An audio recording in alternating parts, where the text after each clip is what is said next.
Kabalo ni ka mangyawa, Loy. Live na, ma'am.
Hello.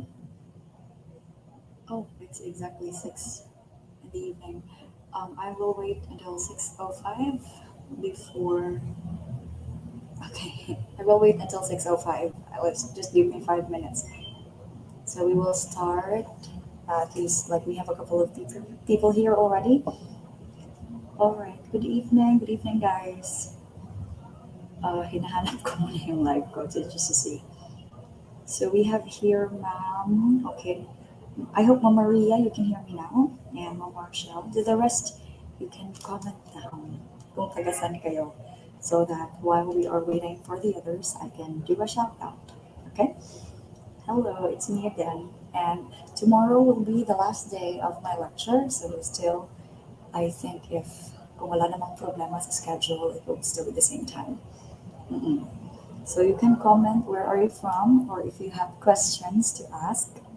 So this is the free part. So I will wait at least 4 minutes now for the others.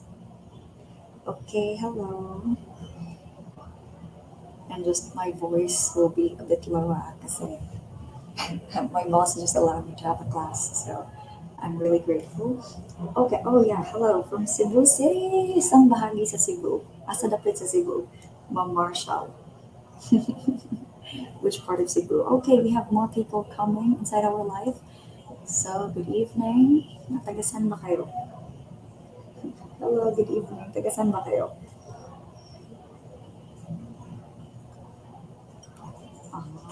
Okay. Let me see. So, I think my slide is working well naman. It's fine.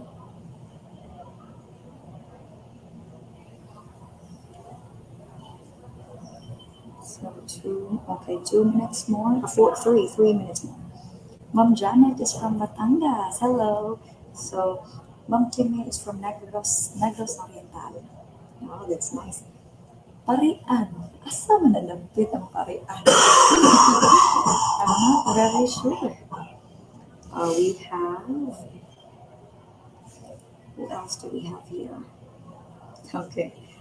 Negros Oriental. I have a friend there. Oh, Ma'am Annalyn, I remember. She's from Mandaue. We're very close with each other. So, okay, Colon. No, sabi mo na ako managkot.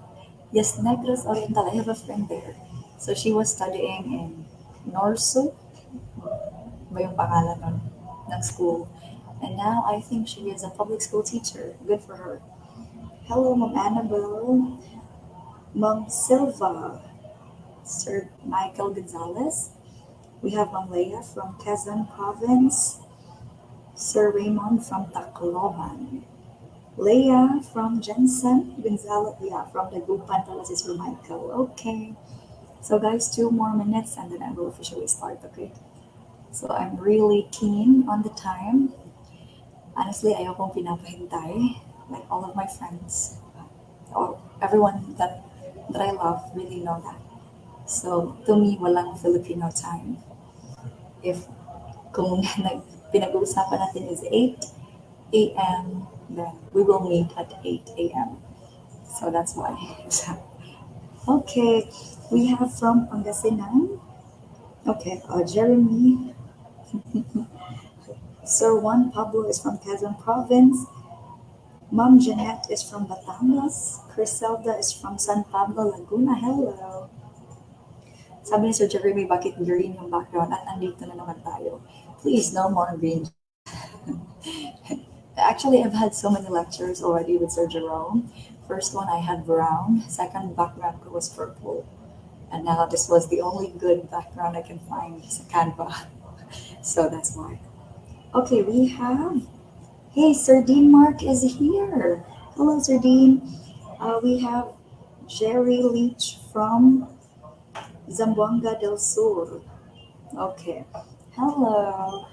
And 1 minute more.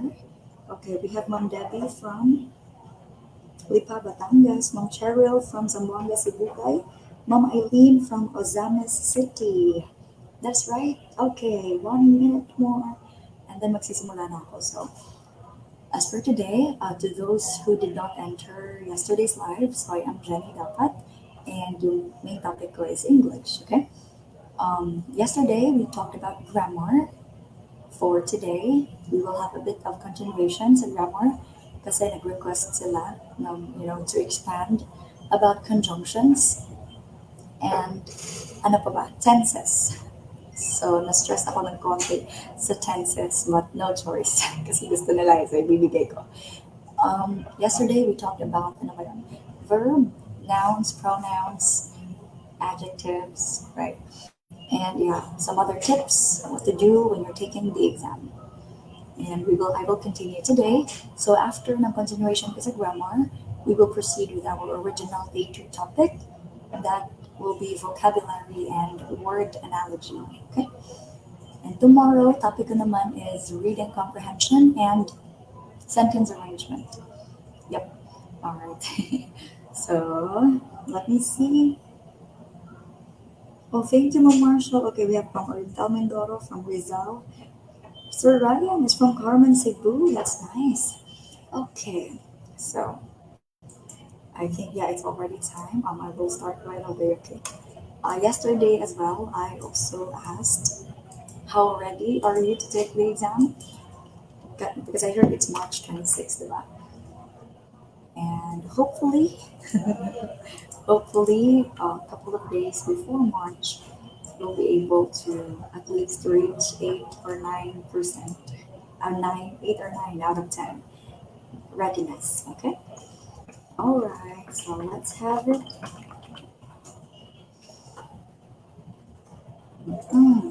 Now let's start. First exam tip is, okay, when you are there, taking the exam, pinaka-importante is presence of mind. Okay, again, the most important is presence of mind.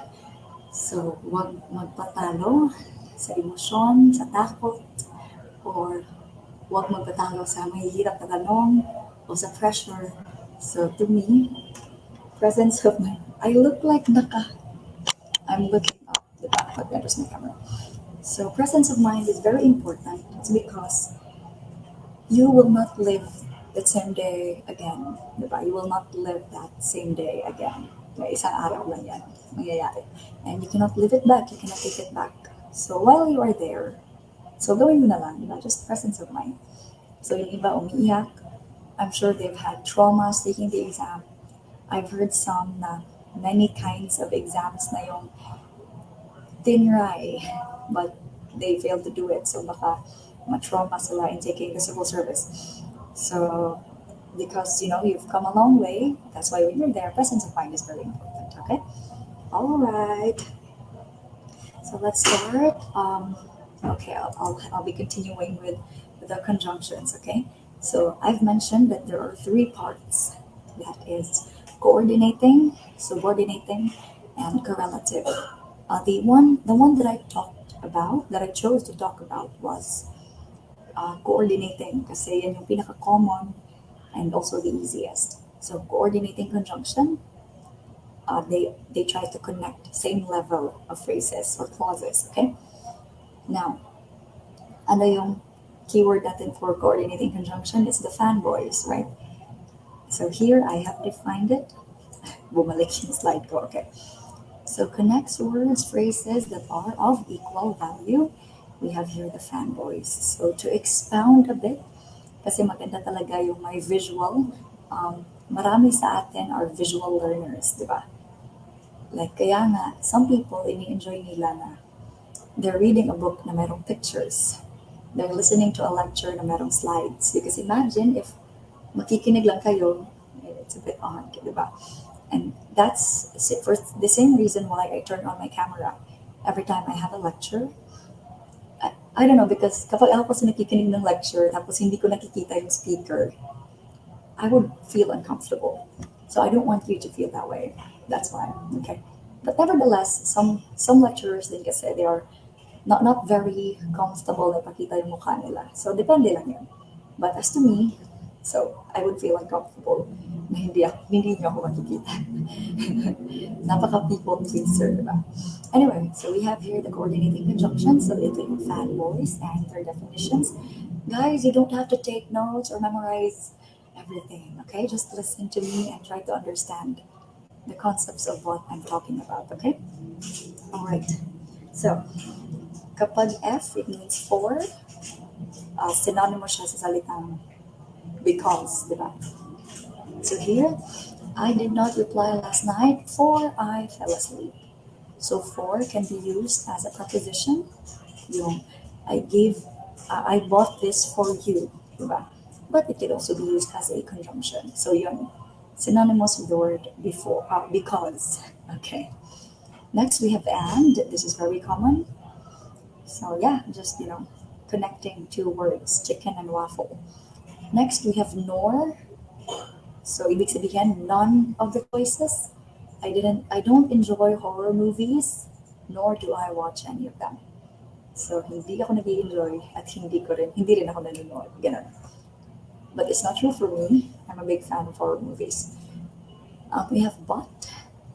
So yeah, but is usually contrary, diba? The place is nice, but customer service is awful. Or if you're given two options, yet it's synonymous with but on a lighter mode.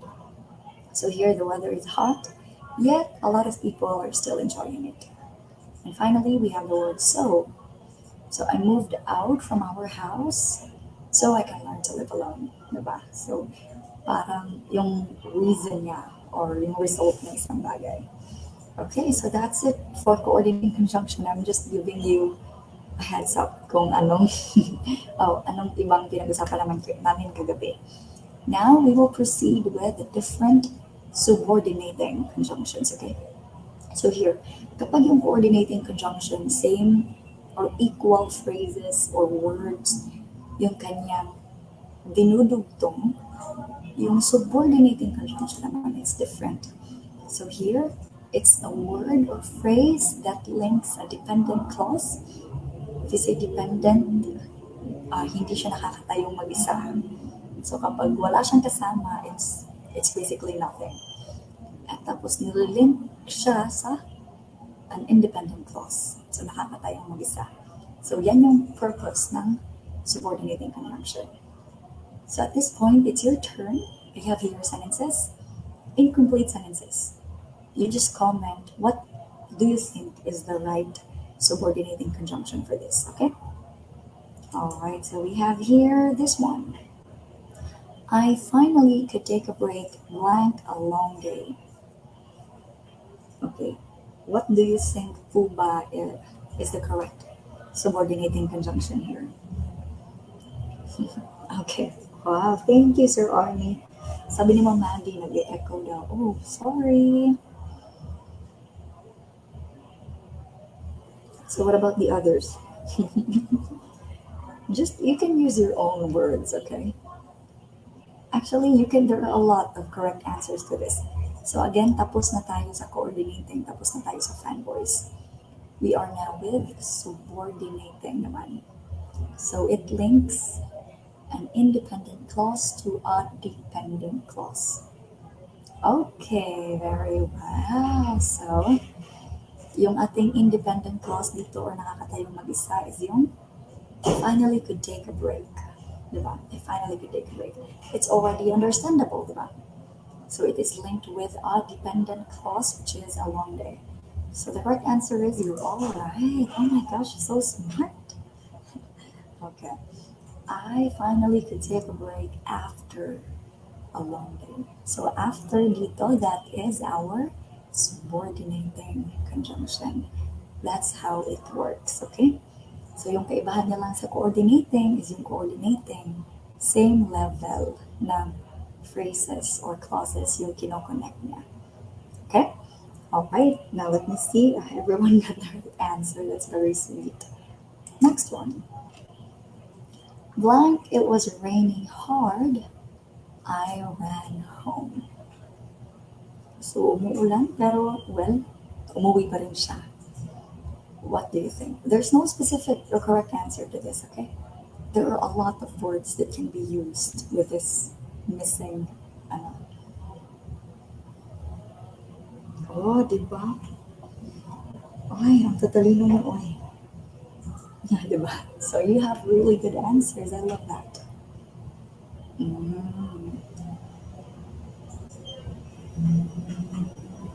Okay.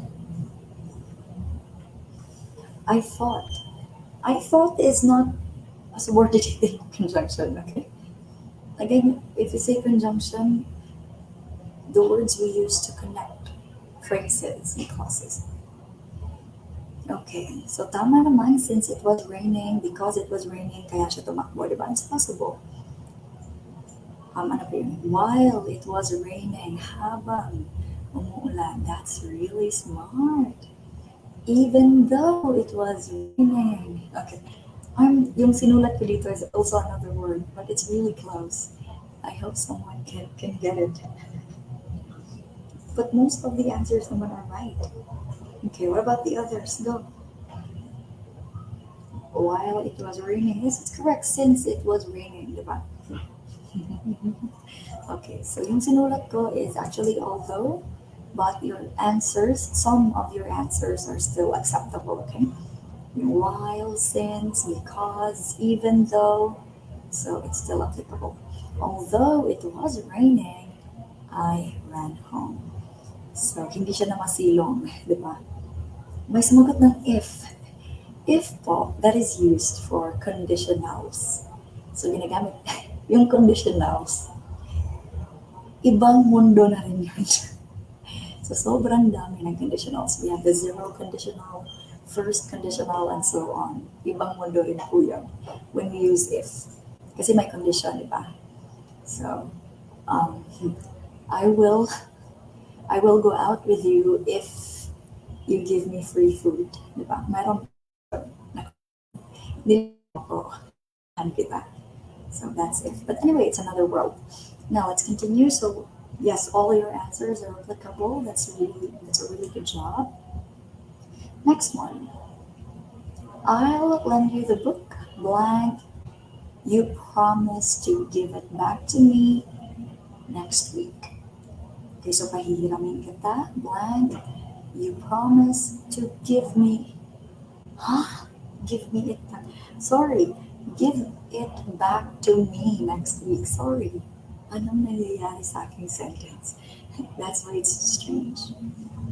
Let me search my okay.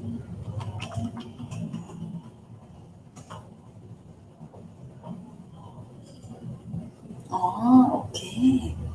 So you guys are still, yeah. So I'll lend you a book. One, you promise to give it back to me next week. Bakit ganun lang yung sentence? Okay. I'll lend you a book if you promise. That is also very much acceptable, diba? Again, but we were just talking about conditions. Kung mag-promise ka na ibabalik mo. Unless has a different meaning. We will talk about that, okay? Bakit naman but? I lend you a book, but you promise. Okay. Yes, tama rin, right? I lend you a book because you promised to give it. Oh, okay, it's still acceptable. So that's how subordinating conjunctions work. Oh, that's also right. Ang tatalino nyo ah. So here my answer is also this one. I'll lend you the book as long as. You promise to give it back to me next week. Mm-mm. Yes, actually, I'm in the office and my boss is here next to me. A really nice person who let me do the lecture here. Tomorrow, I'll be in my room. It's really noisy in there, but yeah, just anyway. No, I'm in the office. So now let's continue. Correct answer is as long as, okay? As long as. But actually, yung answers, no, they're also right, okay? They're not incorrect. Next one. I went to the store blank. I needed milk. I think this is not a very difficult one, diba? I'm not lonely. What? I'm never lonely. I'm so busy, actually. I barely have time to eat or sleep. But next week, magiging okay na. I'm so busy. Kahit na gusto ko maging lonely or sad, no time. Okay. So correct answer is, that's right. So pumunta ako ng tindahan dahil kailangan ko ng gatas. So because I needed milk. Alright, now let's proceed. So I think this is not very hard. Like the weather, we went on a picnic. Mm. Blank the weather, we went on a picnic. Uh, so here in the sentence, we can assume na pangit yung weather. So, ano ba sa tingin nyo? So, pangit yung weather na nag-picnic din talaga sila. Sana all. Kaya pala behave si mama. I'm always behaved. Just my mind is not. But physically, I am always behaved. Okay, thank you so much for the answers. The rest, konti lang yung nagko-comment ha. So the purpose of this is to mentally, ano ba? Mentally activate kayo. To mentally activate you, okay? To keep on practice your thinking. Oh, blooming si Maming. I'm wearing my favorite color. That's why.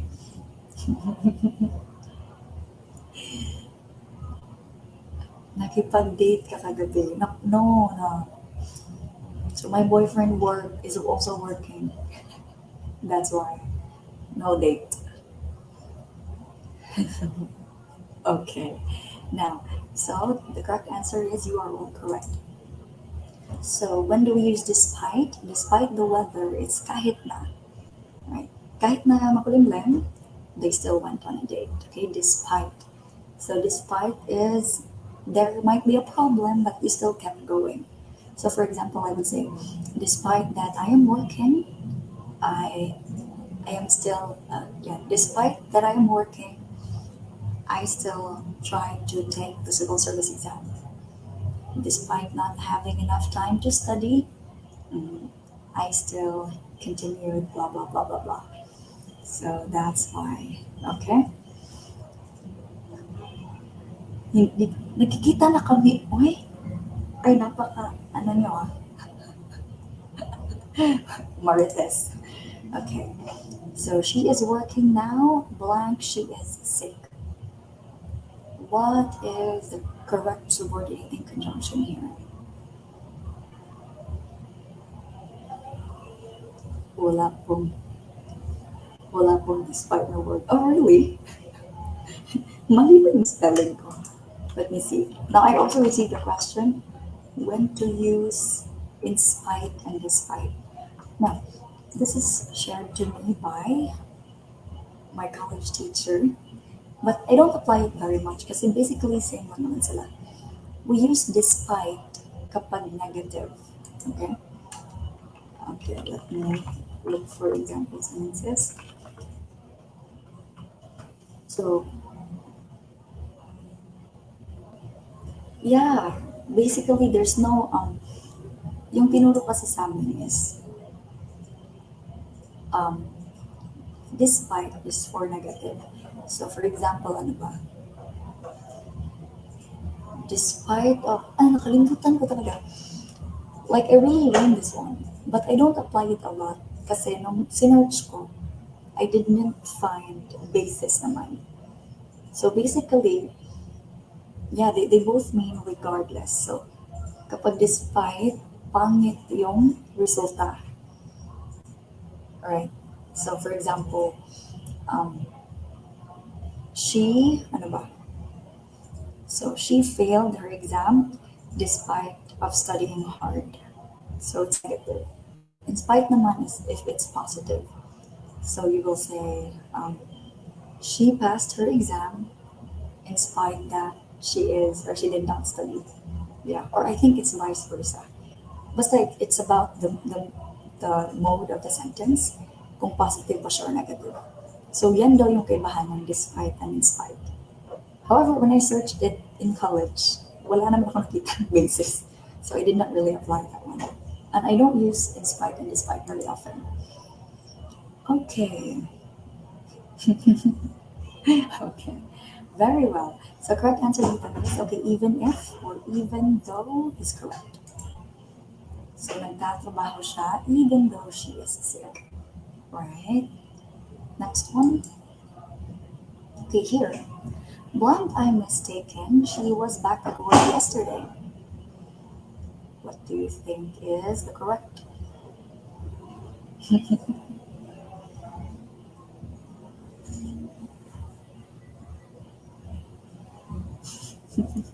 Okay, I'm reading comments. Comment your answers. Blank, I'm mistaken. She was back at work yesterday. How do we say ba? Kung hindi ako nagkakamali, she was back at work. Okay, if is applicable, right? If I'm not mistaken. Okay, what about the others? Sorry. As long as, okay, let me see.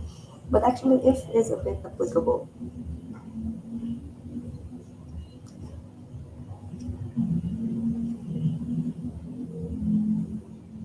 Alright.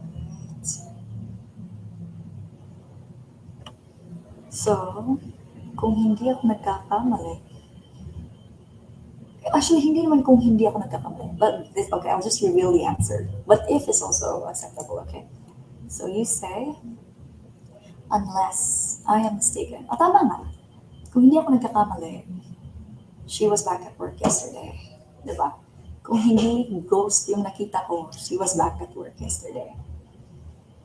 Okay, and do we have more for subordinating conjunctions? I think this is the last one. Last example. I'm going home, blank, you like it or not. So dito wala kang option. Kahit nagustuhin mo man o hindi mo gustuhin, no choice. What is the correct word for this? Okay, right, that's true. Diba ang tatalino? Okay, so I'm seeing the correct answers now. So tomorrow, doon na talaga ako sa bahay. It's really noisy in there, but I will try. Okay, very well. So, I'm going home whether you like it or not. I'm going home whether you like it or not. Okay? So, another example of subordinating conjunction. So, yung independent clause dito is yung I'm going home. So, it can stand alone. I'm going home, period. Connected with you like it or not, which is the dependent clause. Okay? So, whether is our correct. No. My voice is actually fine.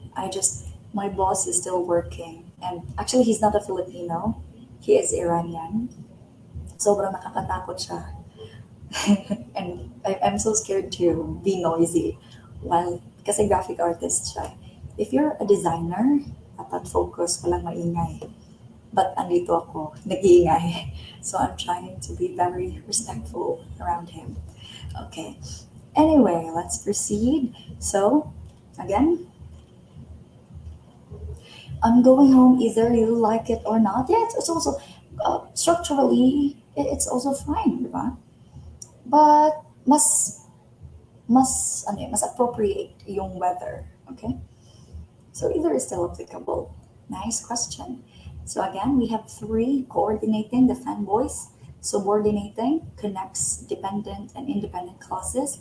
We have the last example, that is the tinatawag natin correlative conjunction, correlates. Okay? So this one is already a bit, ito yung pinaka-challenging sa lahat ng conjunctions. So it illustrates how two words or phrases within the sentence relate to each other. So two words or phrases within a sentence relate to each other. So here, dito na. Okay. I will blank for, I will blank go for a hike, blank stay home and watch TV. So yan yung correlative. Usually, dalawang words yung nai-involve. Comment your answers. Focus lang dapat sa isa. Okay. Yeah, of course, dapat lang. Bakit? Okay, very well. I'm seeing here some correct answers. What about the rest? Comment kayo, uy, para ma-practice. Okay. Okay. Oh, that's still very smart. I rather than. Oh, I will rather go for a hike than stay home and watch TV. Makes a lot of sense. Diba? It's also right. My answer here actually is either or. Yeah. So I will either go for a hike or stay home and watch TV. Mm-mm.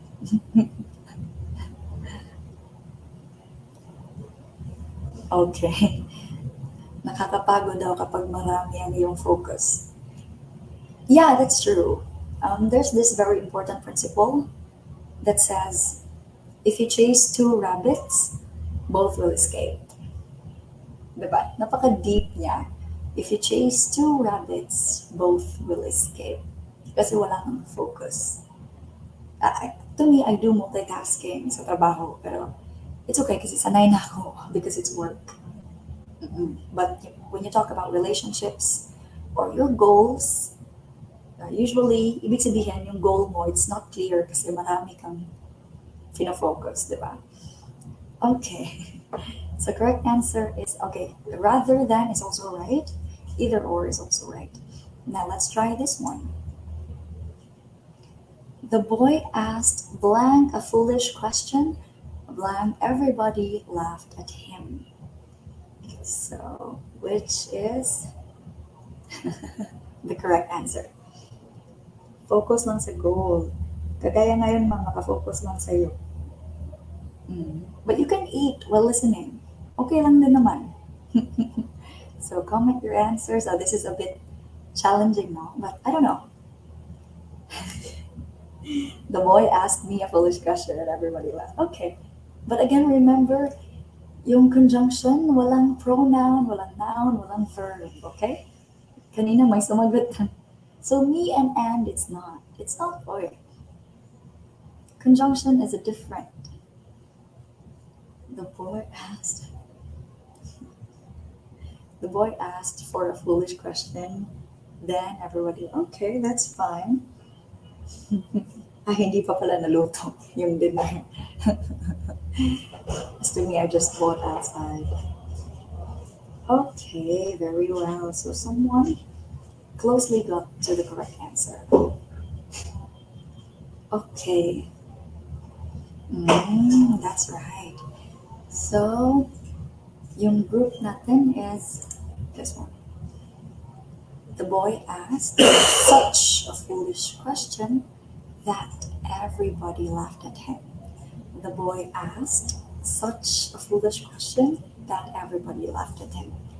So I don't hear this pair very often, such that. So that's the answer. Let me see. Okay, let's try this one. Itong kasunod, it's a bit common. So the car blank is economical, blank feels good to drive.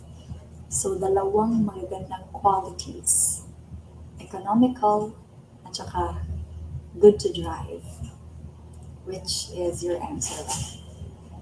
May joke sana ako kaso baka na magalit. So wag na lang. Okay. So what are your answers?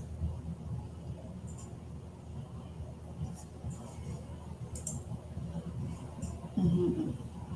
The car blank is economical, blank feels good to drive. Si Sir Gio, kagabi pa to. Tawa na tawa. Okay. So, what's your answer, guys? Ano na? Huwag mo na post mo na. Oh, hindi na nga. Hindi na. Focus na ako. Okay. So, anong sagot niyo? Uy, naghihintay ako. The car, dalawang magandang aspect. So, the rest, hindi pa tayo nagbawa 100. So sad.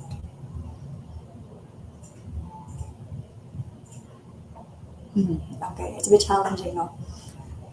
So, okay, I will just reveal the correct answer. So the car is, the car not only is economical, but also feels good to drive. So yung not only, but also, they're a very common pair. Okay?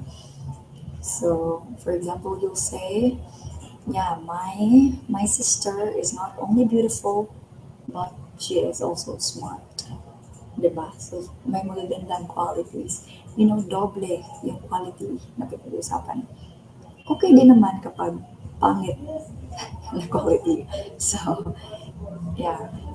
The restaurant is not only or does not only have an awful customer service, but also a really bad ano ba, menu, for example. May ganito bang answer? Actually, no. Wala namang fill in the blanks doon, okay? I'm just, yeah, trying to make like you practice. Ito yung pinakamahirap.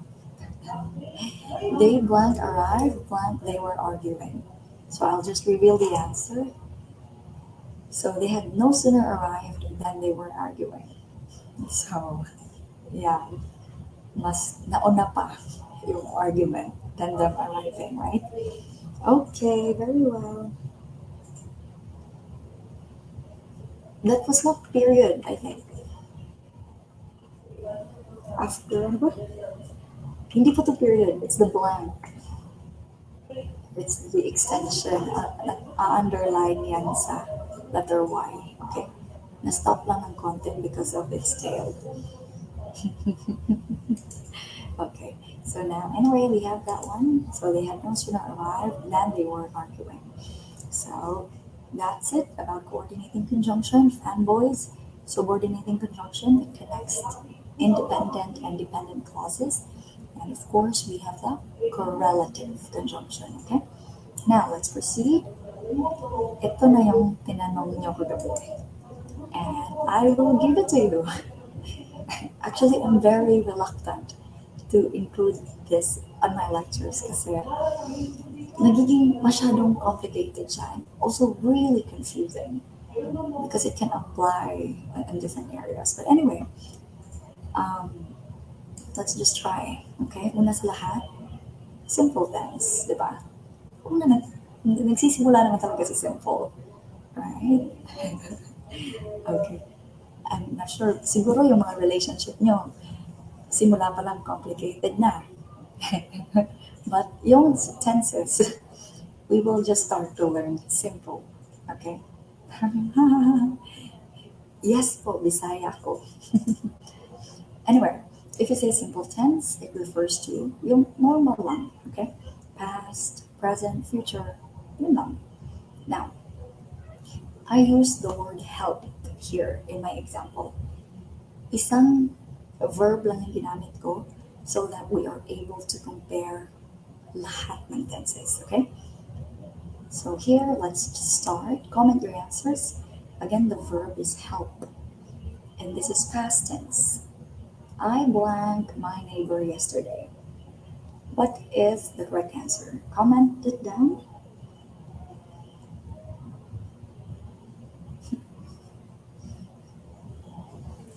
Uy, bakit yan nagsasalita ng ganyan? It's okay, Ma'am Vietnam. Kumusta ka naman sa Vietnam? Siyempre, mahirap mag-Bisaya sa Vietnam.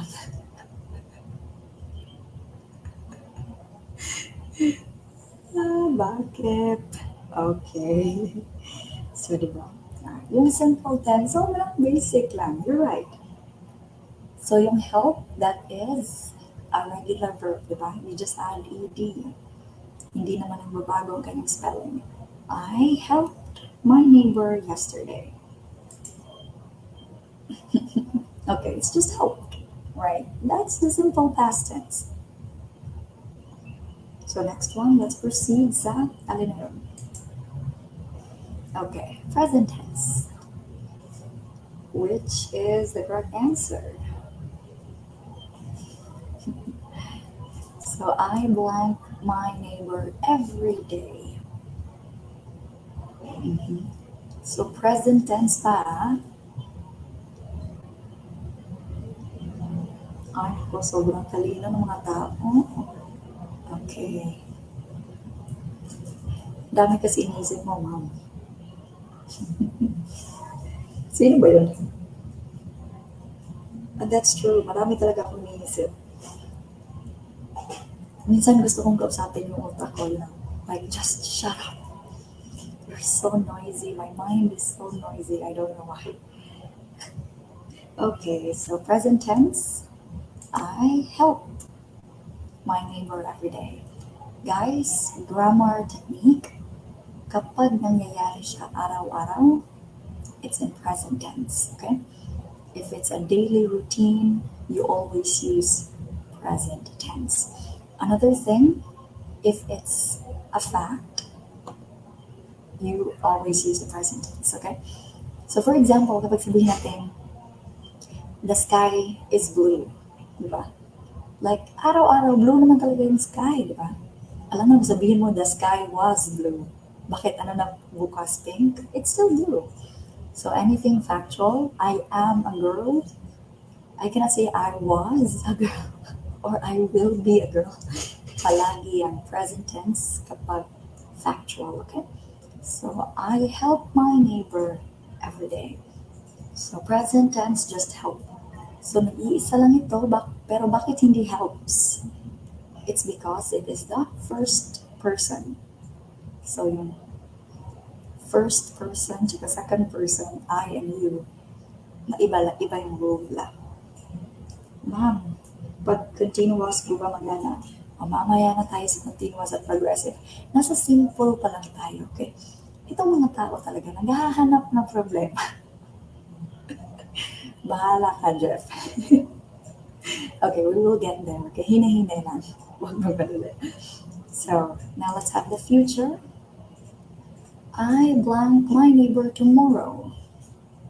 What is the correct answer? Ma'am, gutom ka na po ba? Bakit na naman, Gio? May pagkain ka, Sir Gio. Baka bigyan mo kami ng snacks. Okay, so the rest of you comment down. All right. So this is what we talked about. Kapag future tense, it's just so easy. Dadagdag ka lang ng will, right? Kasi hindi pa siya nangyayari. So I will help my neighbor tomorrow. So past help, present help, future will help. Yun. It's a simple tense pa yun, okay? Now, let's try. Okay. We'll continue with the perfect tenses. Mabuti pa yung tense is perfect. Right? Sana all tense. Kasi perfect. So, ano ba yung perfect tense? So, actions that relate to other points in time. Okay? So, kasi yung simple kasi, dyan lang. Hanggang dyan lang. Diba? Like, yung kahapon, okay, tapos na. Yung ngayon, okay, present. Yung hindi pa nangyayari, okay, bukas pa. Kapag perfect tense, it can be happening somewhere else in another time or is ongoing. Okay? It's okay because magpapa-example naman ako right away so that it's easier for all of us to be able to get to the correct answer. Diba? I was so reluctant to include this, but here we are. Okay. I blank my neighbor clean his house before I clean my own. So, dito, dalawang pangyayari, diba? So, tinulungan niya muna yung neighbor na maglinis. At pagkatapos niyan, nilinisan niya rin ang kanyang sariling bahay. So, correct answer is ano ba? So, I shall return.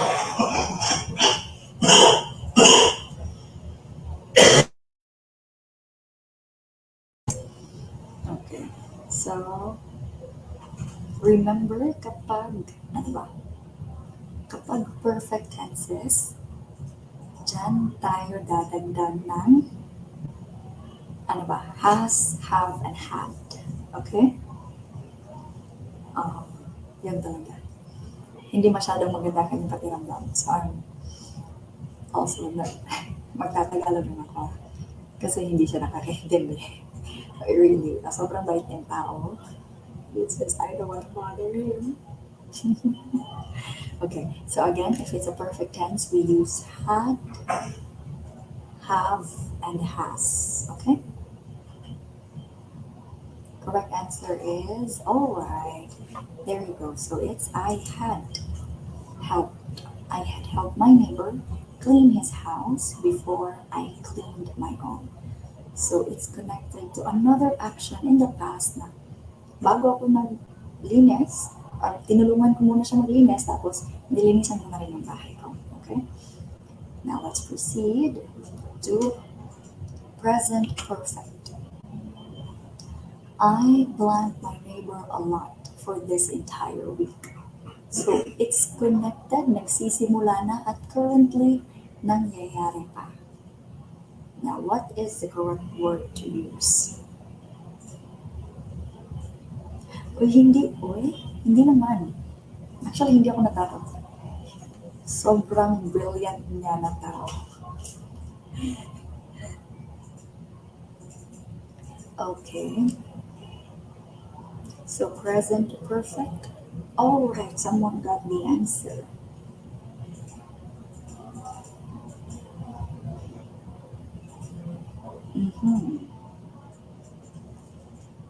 Diba? Kung ano-ano na sinagot natin. Yung simple tense, it was so simple. Kuha agad. I want my neighbor a lot for this entire week. So, kaya siya present perfect kasi natulungan na niya, pero still ongoing, tinutulungan pa rin niya. So, I have helped my neighbor a lot this entire week. So, until matapos yung week, is tinutulungan pa rin niya. It's present perfect, okay? Alright, I have helped. Next one, let's proceed with future perfect. I blank my neighbor a lot by the end of this month. So, okay, sinimula na niyang tulungan. Pero prediction niya, in the future, hanggang matapos ang buwan na to, is, mas tutulungan pa niya yung neighbor niya. Kaya nga, di ba? It's so, ano ba?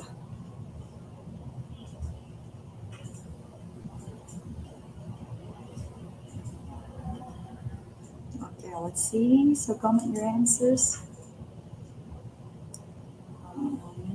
Alright. Okay. So okay. Yung ing, guys, ano pa yan? Yung ing sa progressive pa yan or sa continuous, okay? So, mamaya yan. But for now, dahil nasa perfect tayo, so we just add have, has, or had. And dahil this is the future, we would say, so prediction na niya na, I will have helped my neighbor a lot by the end of this month. So, nagsisimula na niyang tulungan and in the future, mas matutulungan pa niya by the end of the month. Okay?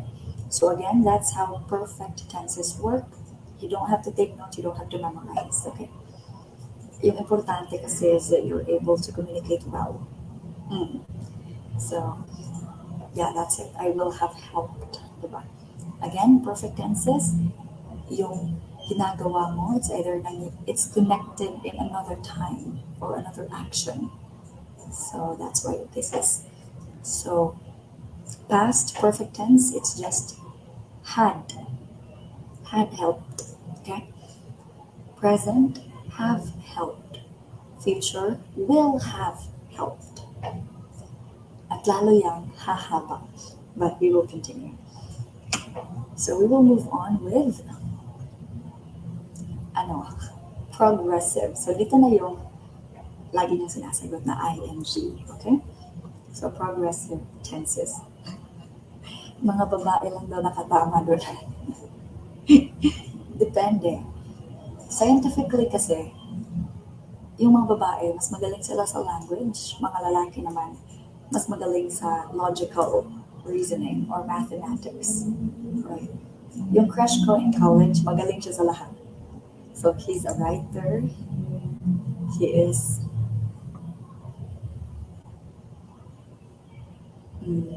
okay. And he's also very good in math and science. So, sobrang nakakabilib na tao. Okay. Yes po. Meron talagang ed. Guys, kapag gumagamit ka ng have, had, or has, merong ed sa huli. Okay? Or you use the past participle. Hindi mo sasabihin, I have eat. You always say, I have eaten. She has eaten. She had eaten. Kapag have, has, or had gagamitin mo, always pair it with the past participle, okay? Now, kapag gumagamit ka naman ng did, hindi na necessary na magpa-past tense ka, diba? Like for example, yesterday, I did ate my lunch. I did ate. So yung did, past tense na siya. Yung ate, past tense na rin. So, it's very redundant, okay? So yesterday, I did eat my lunch. If you notice the question, what did you do? Diba? So, hindi did. Do yung ginamit. It's because to avoid redundancy. Kaya nga, joke sa amin ng teacher ko before. It's, what did you did? It's so funny to listen to. So that's it, okay? Don't use double negative or double past tense. Kapag nag-did ka, it's just the base form of the verb, okay? Now, kapag sabihin mong progressive tense, this is ongoing actions, nangyayari at the moment, that happened while before completion. So it's still happening bago pa matapos, okay? So for example, here, past progressive ng help. I blanked my neighbor, then he gave me a snack. So comment your answers. So malalaman na progressive yung sentence kapag merong ing. Kapag merong ing. So ito, simple progressive lang. What words will complete the sentence? Future pa lang yun, ma'am. Bakit help? It's future perfect. Okay? Future perfect. So again, nangyayari na siya. Nangyari na I will have helped my neighbor. So, nasimulan na niya by the end of this month. Yun nga yung kaibahan ng perfect tense tsaka yung simple tense. Yung simple tense, it's just very literal. Kung past, it's already in the past. Kung present, present. Kung future, future pa. literal and simple tense. Kaya will, diba? You use the base form. So yung perfect tenses, connected siya in other times. That's why gagamit tayo ng have, had, or has. Okay, very well. That's correct. So, I was helping my neighbor, then neighbor, talaga. Neighbor, then he gave me a snack. So, yeah, actions happening while another one is being done. Next one, present progressive. I blanked my neighbor while he was calling his wife. So ito, dalawang action yung nangyayari, hindi pa natatapos. What is the correct answer? Alright, thank you so much. After this, so, kasi yung grammar discussion ko, it will end with the tenses. After this, we will start right away with the vocabulary, okay? Okay, correct. So, tama naman. I am helping. I am helping my neighbor while he was calling his wife. Diba? So, again, gagamit tayo ng have, had, or has kapag may perfect na, okay? So, after this, yeah, that's when we'll use that one. So, I am helping. Next one. I blank my neighbor tomorrow when he arrives. Dalawang action. Anong oras ang break? Hindi po kami mag-break. Actually, you guys can take a break. This is recorded. If you're already tired, you can just rewatch later, okay? Okay, very well. Thank you, Mom Debbie. Jeremy, what about the others? So, simple progressive, simple future progressive. I will be helping my neighbor tomorrow when he arrives. So, you include dalawang actions, okay? Nag-break na po kami kagabi. Oy, that's so sad. You know, yung nakakalungkot kasi, other people will just pagtatawanan lang nila yung breakups. But kung sa'yo talaga mangyari, it's really hard. So, God bless you, Sir Gio. Now, I will be helping my neighbor tomorrow when he arrives, okay? Next one. Eto na. Dito na. Pinakamahaba. Perfect progressive tense. Well, kayong nagtanong nito kaya enjoy. Kapag perfect progressive tense, it's the same with the perfect tense, diba? Yung merong have, has, or had.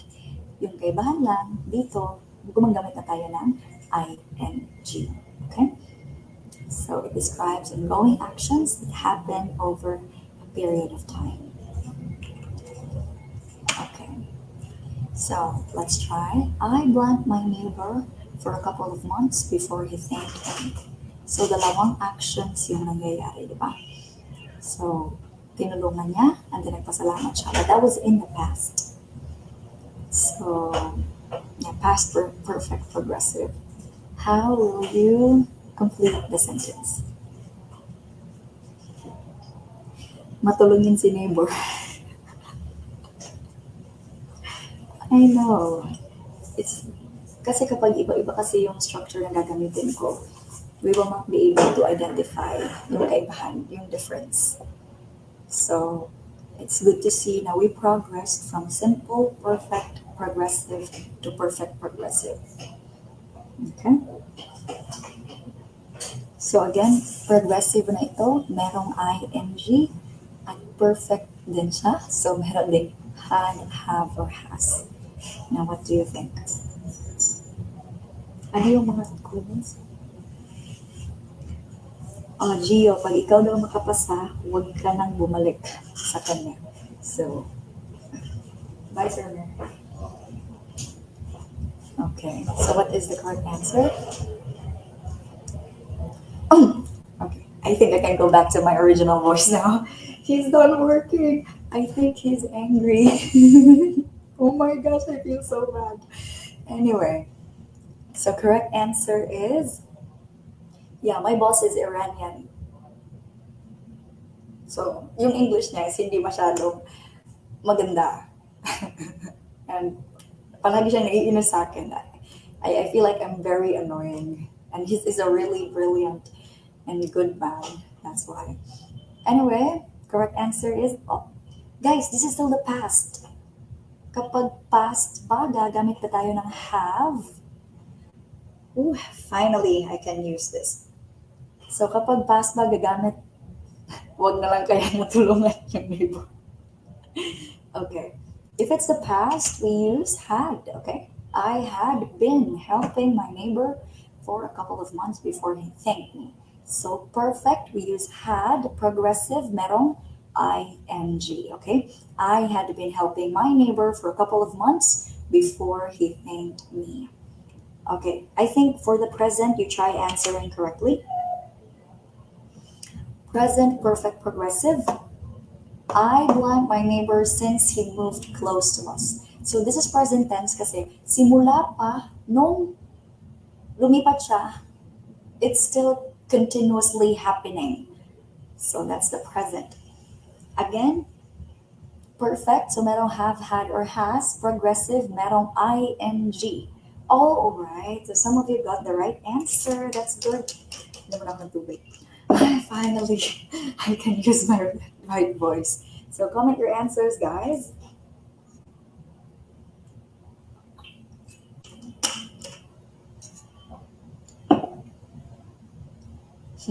Linchak na neighbor, hindi matapos-tapos tulungan.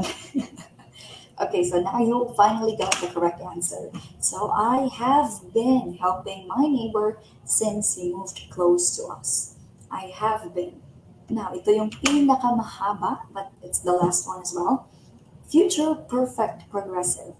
I blank my neighbor for a month tomorrow. So nagsisimula na pala niyang tulungan. Matatapos siya in the future, which is for a month, after a month. So, which is the correct answer? Oh, may nagsend ng heart. Thank you so much. Para lang sa TikTok live selling. Nabibigyan ka ng chocolates, ng roses. Fun, fun. Okay. So, Mom Marshall, what about the others? Have been helping pa rin ba? It's the future. Perfect tense. Diba? So, kaya nga, usually, kapag nag-lecture ako, I really don't include the tenses. Kasi it's, yung process kasi niya napaka-complex. It's just bagay siya if you have an entire day talking about it. And yung lecture is ilang oras lang. Okay, so correct answer is, that's right. I will have been helping my neighbor for a month tomorrow. Diba? So kapag simple past, helped. Simple present, help. Simple future, will help. Kapag, perfect, so had helped. Kapag present perfect, have helped. Kapag future perfect, will have helped. Diba? Now, kapag progressive naman, was helping. Present tense is helping. Future tense will be helping. And then perfect progressive. Let's start with the past perfect progressive. Had been helping. Present perfect progressive, have been helping. And finally, future perfect progressive, will have been helping. So, ganun lang yun. But anyway, good night. Okay. Wow, si Ma'am Vietnam nakatira sa condo. Sana all. Okay, Ma'am, good night. Enjoy the condo lifestyle. So, let's proceed with the vocabulary. Okay, so this time, vocabulary naman. Vocabulary is about words. So here, I chose to tackle some words na hindi natin nakikita or nababasa or ginagamit araw-araw. Okay? So, keyword for vocabulary kapag, okay. kapag sumasagot ka ba or you're having vocabulary exams, it's really context clues. Ano ba yung context clues? Humanap ka ng ibang ibig sabihin sa loob ng isang sentence. Diba? So for example, kapag sabihin natin, she is so stunning. Everyone looks at her. So, siguro hindi mo alam ano ba ibig sabihin ng stunning. But yung clue natin is, everyone looks at her. So siguro sobrang ganda niya. Probably that's what stunning means. She's really gorgeous and amazing and intelligent. Maganda yung outfit niya. Diba? So that's how you get clues. So that's how you answer vocabulary exams, okay? Basta you understand the sentence and then maghanap ka ng clue as to what the word means, okay? Alright, so ano yun? Sana all. Send bigas. Baka naman. Sana all taga-condo. Ang mahal kaya ng condo, guys. I think, magkano ba? 20,000 yung monthly rent mo? Or you actually own your own? Sana all. Okay. So, anyway, let's have this one. There is a challenging blank to solve. Paano yan, context clues. So, is it complacent, conundrum, or capitulate? Comment your answers. So, in the latter part of this, magagamit na yung context clues, okay? In this part kasi, I want to discuss as many words as possible. Pero hindi naman pwede na isang word, isang item lang. At least, di ba? Ito, isang item lang. You will learn 3 words. Ang bilis sumagot. Ay, taga-America yan. Okay. So, what are your answers? Tingnan natin, baka baguhin niyo yung sagot niyo. There is a challenging. So dito, if you think like context clues, siguro problema yung pinag-uusapan, di ba? Kasi challenging siya, tapos kailangan siyang i-solve. So siguro problema. Question is, alin dito, A, B, or C? Yung problema. Okay, dahil sa complain. It's iba yung complain sa complacent, okay? So anyway, maybe you want to change your answers. Huwag niyo muna i-search. We have it here. Kapag sabihin mong complacent, willing to please others, you know, yung mga tao na chill lang, complacent lang. Like, they don't really, they don't complain a lot. So for example, kapag sabihin mong, you know, when my dog is not hungry, he is complacent. So, willing, okay lang siya. Di ba? Kapag hindi siya nagugutom, mas nakakatakot siya kapag nagugutom siya. If you say conundrum, a confusing and difficult problem or question. So we can say the government is attacked with harsh conundrums. And of course, capitulate is surrender. So now, if we go back to our question, which do you think is the correct answer? There is a challenging blank to solve. Ito ba yung obliging, yung chill lang, yung agreeable lang? Ito ba yung conundrum, problems or difficult questions? Or ito ba yung surrender? So our correct answer is, dili jud ta malisdan kay dili na iso. Yeah, that's true. That's why for some people, mathematics is easier because you have the formula. As long as you know the formula, you're good to go. Yeah. But here, if you don't know, you don't know. When I took the board exam, there were items that are like that.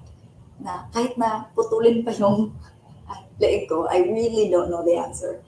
So what I did was, I have the most intelligent guess based on the other words. Kasi no choice. Alam ka naman hindi mo sagutan, di ba?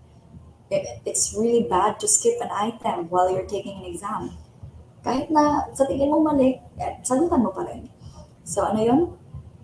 Magkamali ka hindi dahil sa katangahan, magkamali ka dahil hindi mo lang talaga alam. So no choice, hindi mo naman alam, so ano pa magagawa mo, di ba? But at least you tried. Anyway, correct answer natin is, that would be conundrum. So there is a challenging conundrum to solve, a confusing and difficult problem or situation, okay? Again, yung complacent is yung, mga, like not people that are really flexible. So, okay lang sila, peaceful lang ilang buhay. Capitulate is surrender. All right, so next one. There are a blank of reasons to give up, but we still keep going. There are a blank of reasons to give up, but we still keep going. So, what do you think is the answer? Perfidious, nuance, or myriad? Oh, someone is from Karar. Shout out daw. According to, wow, mi ultimo adios talaga yung Facebook name niya. You guys are funny. Okay. So if we look for an alternative word, parang fitting na we say there are a lot of reasons to give up, right? So the question here is, ano yung synonym ng salitang a lot? Is it perfidious, nuance, or myriad? There are a blank of reasons to give up. And actually, this is true, di ba? Like when you're adulting, parang gusto mo na lang maging bata ulit, walang problema. But it's not possible, so we just have to keep going kasi no choice. Kung saan yung maraming answer doon ako. So anyway, you might want to change your answer. Let me give you the meaning. So, if you say perfidious, I don't also use this word, perfidious. Sobrang hirap. So, it's deceitful and untrustworthy. So, ibig sabihin, parang yung mga ibang friends mo, diba? Kakasabi mo lang ng sekreto tapos sinabi ulit sa iba. Very untrustworthy. So, for example, sasabihin natin, your ex-husband was perfidious. Kasi, nag-cheat. That's so sad. If you say nuance, a subtle difference in shade or meaning, expression, or sound. So there is a difference, but it's not very clear. Diba? So for example, what is a good example of nuance? Let's have, yeah. For example, I would say, the nuances of his actions got bigger over time.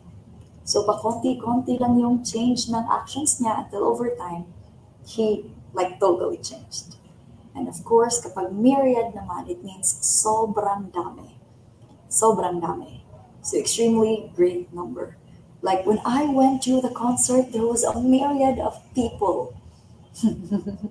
Anyway, relate ako sa perfidious na yan. Ay talaga, Ma'am Miss Sari, anong nangyari? Sabihin mo naman sa amin. Hindi lang ako nag-storytell dito. If you don't mind, we would love to have a good advertisement. Okay, so correct answer natin is, there are a myriad of reasons to give up, but we still keep going, okay?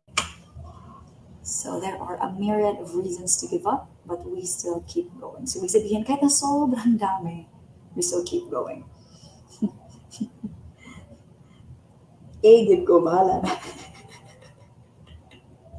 Okay, very well. You guys are so funny.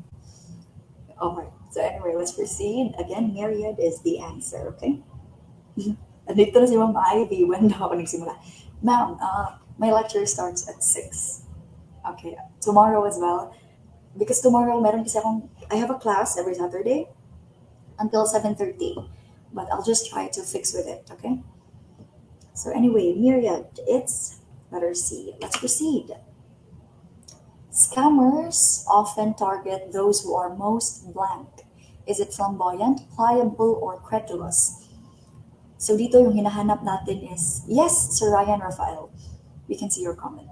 Dito yung hinahanap natin is, anong klase ba? Yung mga mabilis, yung, in Bisaya, we call it humok og ilong, like, I don't know how to say it in Tagalog. Yung mabilis mabola, some people are like that. However, what is the word? Is it flamboyant, pliable, or credulous? So comment your answers.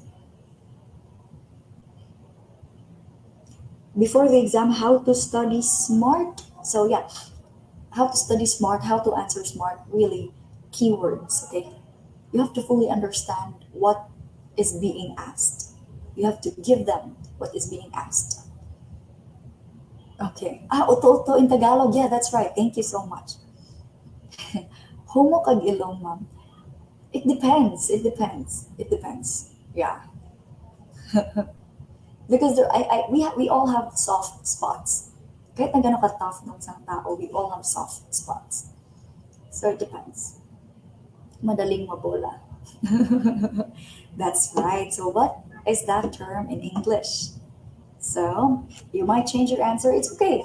It's okay kasi bago tayo magpasagot, I give you the definition naman. So kapag sasabihin mong flamboyant, it's very confident, diba? Flamboyant. So let me look up for some examples. So yung this kind of people, talagang nakukuha nila yung atensyon ng mga tao. It's because, they are very confident. So for example, I will say, my friend was very flamboyant when she joined the beauty pageant. So sobrang angas ng dating. Sobrang galing, right? If you say pliable naman, it's flexible. Yung hindi, madali silang maka-adjust. That, yeah, basically, yan nga yung flexible. Madaling maka-adjust. So let me look up. It's synonymous with pliable, okay? For example, sasabihin natin, look for easy examples. Okay. So we can say, for example, teenagers are very pliable when it comes to relationships. Diba? Like, ano yan? They're fine. Kasi yung relationships ng teenagers, you cannot say that it's solid yet. So if they break up, it's okay. Move on to the next one, diba? Or you can also say, this is a pliable leather.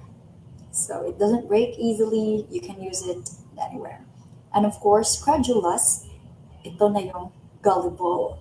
So ano yun? Madaling mauto, diba? So for example, she loves to watch a lot of magic shows, and that made her credulous or gullible. Now sometimes you have friends like this, right? It's very easy to fool them. I remember when I was in, I think, first year high school, and sumali ako ng chess competition. Kahit hindi ako magaling, pero no choice kami kasi I was the only one na alam yung moves. So I think my opponent that time was very credulous or gullible. Like, I am already planning my attack on the other side of the board, but I keep looking on the other side. So siya rin, na-focus din siya sa side na tinitingnan ko. Tapos, my attack pala is going on the other end. And I won. So, yan yun, diba? You don't play hard, you play smart. So our answer, that should be credulous, okay? Scammers often target those who are most credulous. So, lalo na kapag pera yung pag-uusapan, we are all so gullible. Diba? Like, okay, sobrang dami nang sa Facebook recently yung, send me like 5,000. In 2 weeks, gagawin kong 10,000 yan.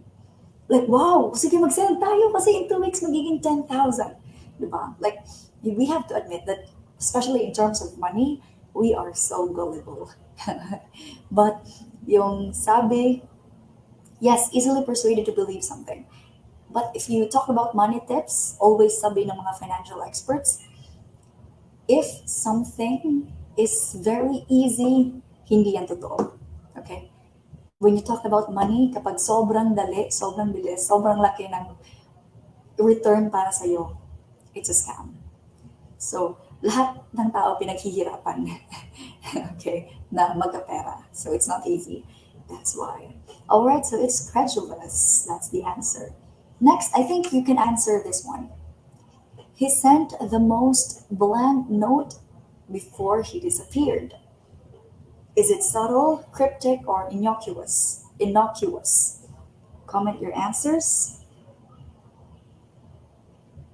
Magtuon para nila yung credulous. Sorry na, Sir Juniel, Morta. Yun na nga yung gullible, yung pumukog ilong. Yung mabilis mauto, that's gullible or credulous, okay? Sorry na nga, ano ba? Magalit na kayo.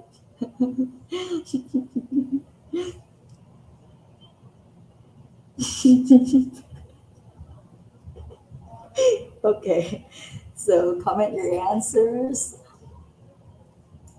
So I think the word subtle, na-discuss na natin earlier, yung just very slight things, hindi masyadong klaro, right? For example, subtle facial expressions, diba?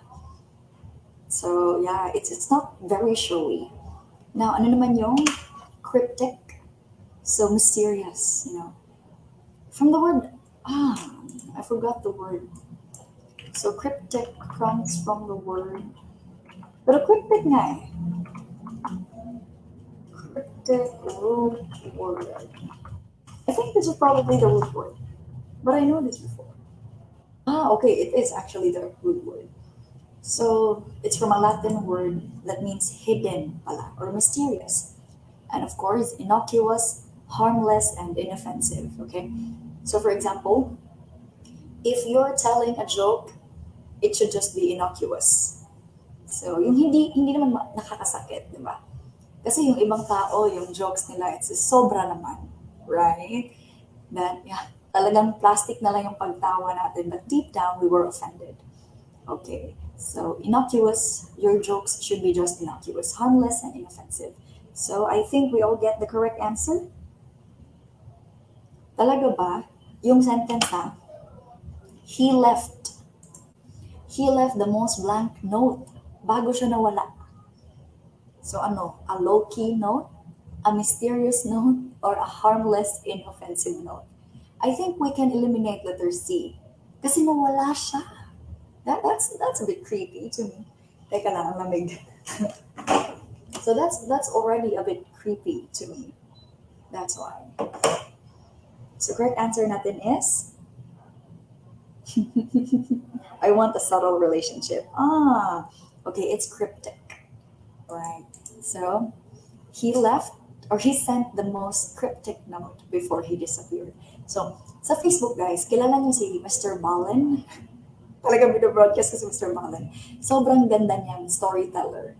Sobrang daming likes niya. Like, yung ads, it's really unskippable. So he tells like a lot of really good stories and most of it are very cryptic stories, Like it's about yung mga nawawalang barko or I don't know, just anything mysterious. So cryptic, okay?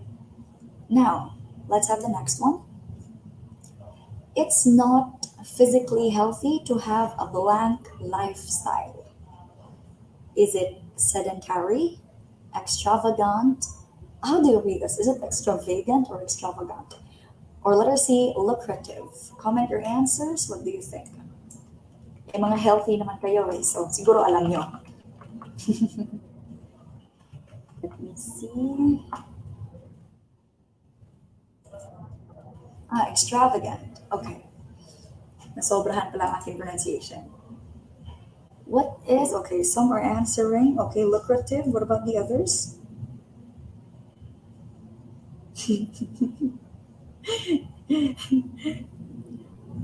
Natatawa talaga ako sa Facebook name na may ultimo adios. Bakit? Bakit naman? Okay, very well. So, you might want to change your answer because I will be giving you the definition. So, first of all, if you say sedentary, yung kadalasan nito is yung mga taong nagtatrabaho ng office. So, just for the entire day, nakaupo lang sila facing their computer. Kaka-relate ang karamihan sa atin, ako rin. If you say extravagant naman, something that costs a lot of money. So if you spend extravagantly, para kang nanalo ng lotto. Lucrative, it means producing a great deal of profit. So let me look for a good sentence example. Okay. So for example, sabihin natin, ano ba yung mga lucrative na professions? Siguro doctor, di ba? So, being a doctor is a lucrative career kasi you actually earn a lot. Ano pa ba? Of course, business. If you kung alam mo how to play the game in the business world, yeah, you will wound up to be successful. So that's lucrative, okay? So correct answer natin is, Ma'am, ano pong meron sa may ultimo address? Wala naman. Actually, wala naman. It's just so cool that you're using that. Anyway, comment your answers. Macho dancer. Ah, really, macho dancer. So nasubukan mo na to, sir. Maging macho dancer. At marami naman naging pera mo. Good for you. Good for you. Alright. All caps pa talaga yung macho dancer. So anyway, our correct answer is, it's not physically healthy to have a sedentary lifestyle. Yung palagi ka nakaupo. Also, this is not only for office people. Yung, lalo na nung pandemic, wala tayong magawa. Yung lockdown, di ba? Ano, manonood lang tayo ng TV kasi yun lang naman. Nung pandemic, sobrang dami kong natapos na series at saka libro. Kasi no choice, di ba? You just stay at home for the entire day. So, yeah, lahat tayo, we had a sedentary lifestyle. Except na lang yung ibang tao na talagang nag-exercise, then that's very good for them. So, however, it is not very healthy. So, tendency, baka tumaba ka. If you're a couch potato, you just sit there and watch TV for 12 hours. Wow. So, sana all, no? Maraming time. Okay, very well. Natapos mo Money Heist? Ay, no.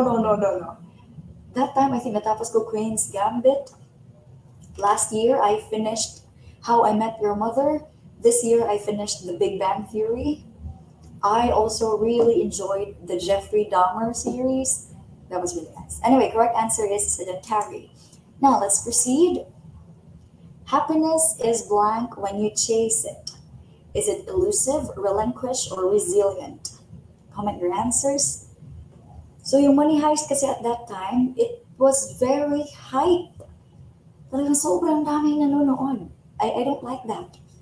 You know, mamaya ko lang siya panoorin kapag wala nang nanonood. Same with The Big Bang Theory, How I Met Your Mother. I think mga 10 years ago na itong mga series nito. That's what I watched. Okay, very well. A lot. Vikings. Is Vikings good? Si ano yan, diba? Let me see. Or iba ba yung si Henry Cavill? Vikings. The correct answer is... it's different nga pala. Oh, I'm interested in this one. Yung si Henry Cavill, ano ba yun? Anyway, what can I do? Comment your answers. Elusive. Okay, so let me give you... The Witcher. Thank you so much. The Witcher pala. Kaya lang, hindi na si Henry Cavill. Yun ang ex ni Miley Cyrus, no? So, if you say elusive, it's yung pakipot ba? Kagaya ng mga girlfriend nyo. Anyway, difficult to find, catch, or achieve, okay? If you say relinquish, you just give up. And if you say resilient, so actually, resilient is a very deep word. This word, kasi for example, you have been through so many things. So for example, I really hope it will not happen. You lost a loved one, tapos you survived. Okay. Natanggalan ka ng trabaho, and then you survived ulit. And then nalugi yung business mo, and you still survived. So you are a very resilient person. Yung kahit anong challenges, kaya. So that's, resilient, diba? So katulad ng, diba, like some people are very resilient. So we went through pandemic, with some people, some of their family members died, yung iba nawala ng trabaho, but, they still survived. So they are very resilient. At some points of our lives, we will be challenged by so many things. So if you survive them, you're resilient, okay? If you say relinquish, for example, it's giving up a responsibility. So for example, sasabihin kong, I will refuse to relinquish my position. I will refuse to relinquish my position. So hindi ko siya ipamimigay, hindi ko siya i-give up. Okay? Now, the answer to our question is, it's actually, letter A. Happiness is elusive. So it's difficult to catch kapag you chase it. I don't know, kasi sabi din nila, happiness is a choice. Diba? So, I'm not sure. Sabi ng favorite speaker ko kasi, happiness is, these are the moments, diba? It's not like, it's temporary. So for example, pumasa ka sa civil service. Not for example, okay, pagpalagay natin, pumasa na kayong lahat sa civil service. At that day of the result, of course, you'll be very happy. Diba? But let's just say, 8 years later, will you still be happy dahil pumasa ka sa civil service? You'll just be proud, but it's not the same happiness anymore. Hindi naman for 8 years talagang lulundag-lundag ka because you passed. Diba? So that's what he meant by that. That's why we should create as many happy moments as possible, because it's temporary. Anyway, ang layo na ng topic. Elusive, okay? It's difficult to achieve. Next one, the vacation has certainly blank him. Is it rebuff, renovate, or rejuvenate? Comment your answers.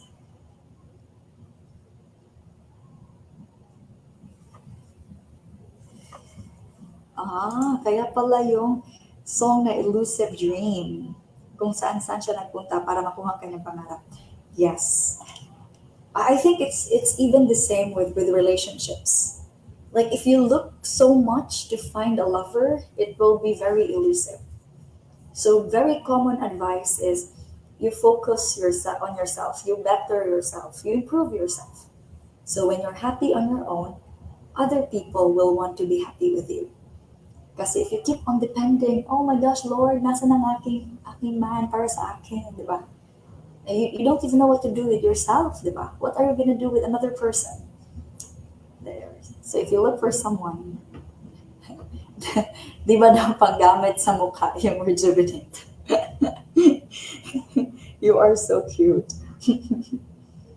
Okay, so bumabangon kahit lubok na, it's resilient. Yep. So anyway, let's give meanings. If you say rebuff, okay, so it's an abrupt rejection. Renovate is you restore para maging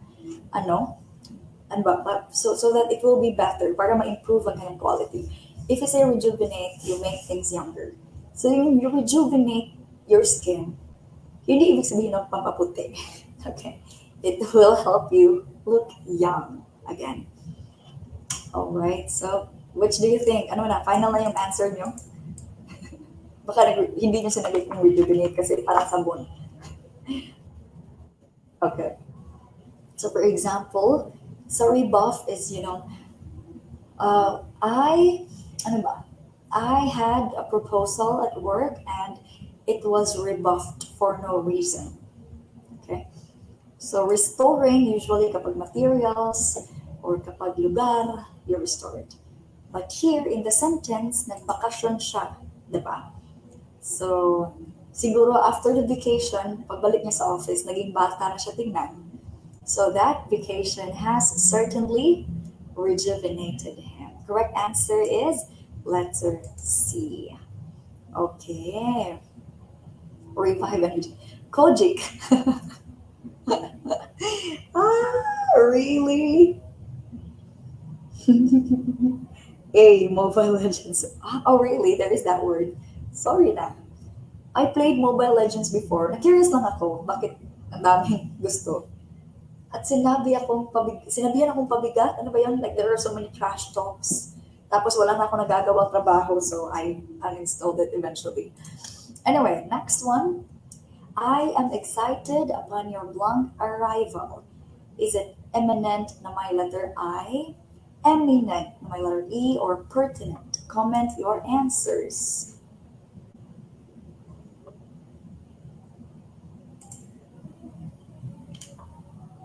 So what do you think? Ano ba yun?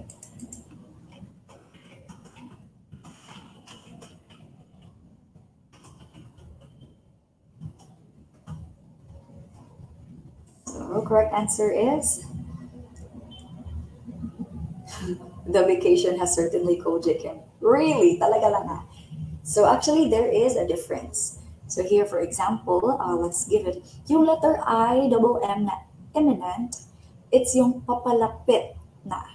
It's near, it's approaching. If you say eminent naman na letter E, that person, or it's an adjective na like very magaling ka. For example, I will say, Michael Jordan is eminent in the world of basketball. So yan yung eminent, okay? Like renowned, you are respected in that field. Or maybe Kobe Bryant, if you will. And then pertinent naman, it's relevant or appropriate. So for example, the scientist gave pertinent findings, di ba? So yung tamang sagot natin dito is, alright, walang nag-go against kay Michael Jordan or Kobe Bryant. Because I really like LeBron James. In my other lectures, every time I say LeBron James is eminent in the world of basketball, yung iba, inaaway ako sa comments. Kaya, okay, fine, Michael Jordan lang, kung gusto nyo. But here, yung sagot is, upon your arrival, blank arrival, na-excite na siya. So, yung papalapit na, nearing or approaching. So, our answer is letter A. I am excited upon your imminent arrival. Okay? All right, there you go. So, next one. Okay. His efforts as a public servant are blank that nothing can compare. Nothing can compare. Yan yung ating keyword or ating context clue. Nothing can compare. What do you think is the answer? Comment it down. Okay, thank you, Ma'am Giselle. JM, impeccable. Nathaniel, sobrang gaganda na pangalan nyo. Okay, nawala na si May Ultimo Adios. Okay, Ma'am Christine, Ryan. Okay. Wow, yung iba, sigurado sila sa kanilang sagot. Alright, good for you. So, what about the others?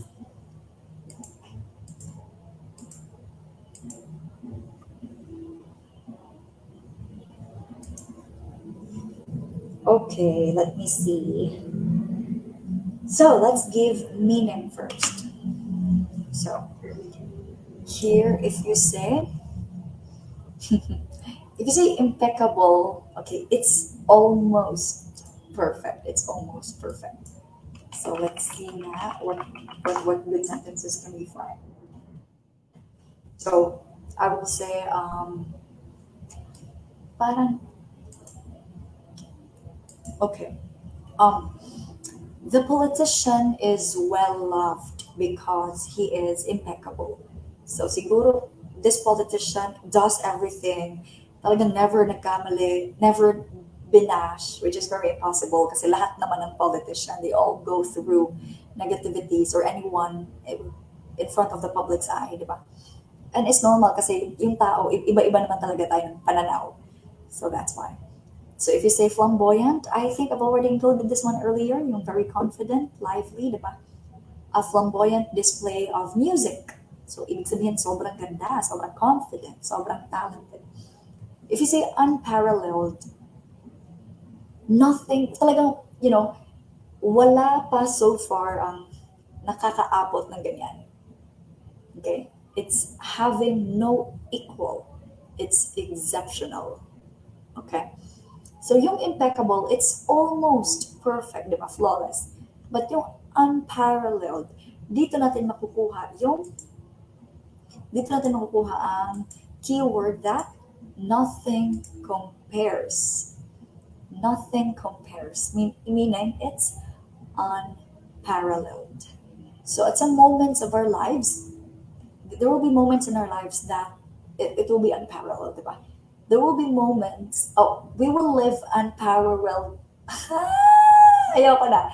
We will live unparalleled moments in our lives.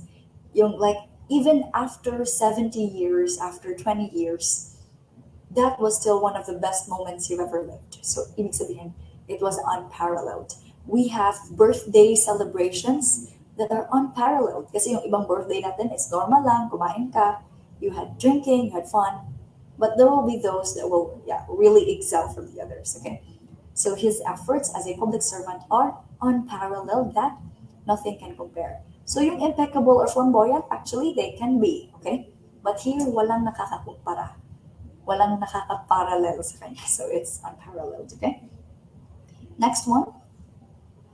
Supermodels usually have these bland personalities that many people admire their looks.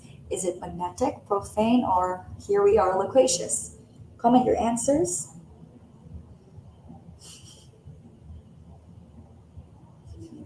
Nabasa yung letter C.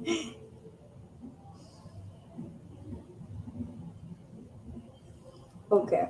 So unparalleled is hindi naman yung yes, that's it. Unparalleled, walang nakakapantay. Okay. Thank you so much. Akala ko siya na, pero hindi pa pala. Oh, that's so sad. That's really sad. Ano, mga heartbroken ba kayo? Ang dami yung, drama. But the thing is, you know what I've learned when I really like my partner right now. He's an introvert. Ako naman, sobrang talkative. And what I learned having this relationship with him is that if it's the right person, it comes very easy. So true love is soft and easy. Akala ko iiyak ka every week. Hindi pala. So when it comes to you, you'll know. Okay? So don't overthink. Because kasi before on my other, like every time I date ako before, I always measure anong sinasabi ko, anong actions ko just to impress the person. But now I just have to be myself. I don't even have to do anything and he's already impressed. So true love comes easy, guys. Okay. Correct answer is, all right, it's letter, okay, sagutan muna natin. If you say magnetic, it's really attractive. Lalo na boys, di ba? Pag may dumaan na sobrang sexy, namamagnet yung mata niyo. Wow. If you say profane, it's about religion, but negative siya. It's non-religious. So some families, some institutions are profane. Wala sila masyadong pinaniniwalaan. Loquacious naman is talkative. I think loquacious is very common. So correct answer natin dito is, okay, supermodels usually have this magnetic personalities that many people admire their looks, okay? So talagang sobrang attractive lang nila. For example, Kendall Jenner, right? Like every time there is a picture of her, she's really magnetic. Bakit ganyan siya? Sobrang ganda, sobrang sexy, so she's pretty cool. Anyway, let's proceed. This is a board exam tip. It is considered blank if you wear something red during exams. Is it auspicious, paramount, or Herculean? Comment your answers.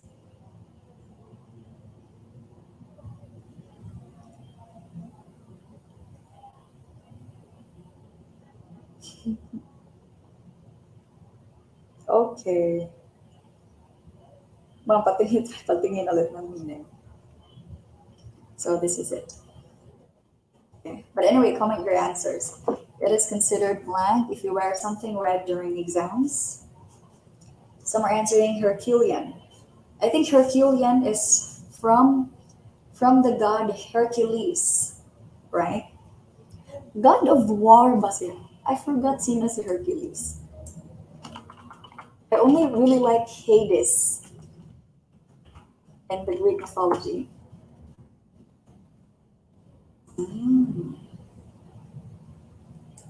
Hercules, Roman name. Is it? Heracles. Oh, okay. Son of Zeus. Okay. Anyway, the answer is kalahating tao, kalahating hayop. Totoo na yun. All right. So here, if you say auspicious, it's favorable for success. Or suerte. Paramount naman, priority, or more important than anything else. If you say Herculean, requiring a great effort. So Hercules kasi is, I don't know, wala namang sinabi. So son of ano lang, son of Zeus lang, but I'm not sure. I also didn't, because Mars is Ares, siya yung god of war. But for Hercules, I didn't meet him a lot. But anyway, synonyms are strenuous, arduous, or grueling. Requires great effort. Ano bang klaseng trabaho na requires great effort? For example, being or a construction worker position requires, oh, okay, is Herculean. We can say directly. A construction worker position is Herculean. So you have to, it's draining, it's grueling, so you need to put in great effort and strength, right? So we have paramount and auspicious. Now, kapag, here, kapag nagsuot ka daw ng pula if there's an exam, it should be, okay, ano ba? Auspicious. So, suspicious yung sabi. It is considered auspicious if you wear something right during the exam. So, favorable for success. So, hindi yan totoo, okay? Alam ko magpupula kayo ng bra at brief at panty. It may work for good luck, but it's not guaranteed, okay? When I took my board exam, I wore red undergarments. And yes, pumasa ako. I have my classmates na nagpula din, but they didn't pass. And my sister, she did not follow any superstitious beliefs and she passed. So depende lang yun. Depende lang yun sa gaano ka prepared, okay? So studying really is the one that will help you pass the exam. Hindi yung kung ano-ano dyan. But it's wala namang mawawala if you follow. Anyway, the instructions were very blank that we are able to understand well. So, ibig sabihin siguro maganda, klaro yung instructions because they are able to understand well. Now, which one here is synonymous with the word klaro? Is it illicit, explicit, or implicit? Effective po yung red na brief pero dapat luma. Woo! Wag mo na lang, labhan. Woo! Bakit naman? Mangangati ka when you take the exam. So, hindi ka na makaka-focus. Alright, so let me see the difference. If you say illicit, you draw out a response, okay? For example, guys, I'm planning my birthday party. I want to elicit your ideas. So you're, getting responses. If you say explicit, it means it's very clear, lahat ng detalye sinabi. Kapag implicit naman, it's confusing. Hindi klaro, diba? So sometimes, especially if you, yung mga instructions is sobrang hirap ng words, so in the end, it will seem implicit to you. So here, ano ba yung tamang sagot? The instructions were very blank that we were able to understand well. It means it's very clear. It's explicit, okay? The instructions were very explicit that we were able to understand well.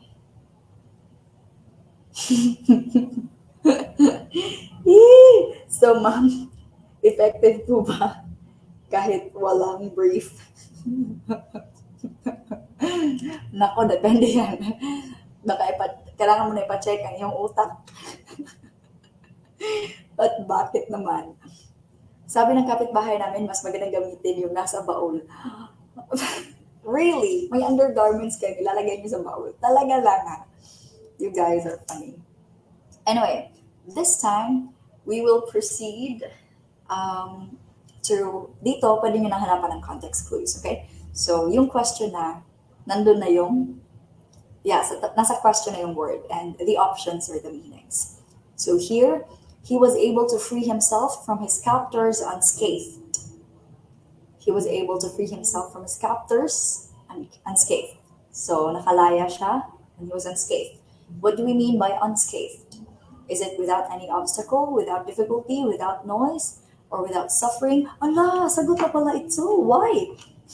Anyway, without suffering, injury, damage, or harm, at dahil na-click ko yung correct answer, let's just have it. Yeah.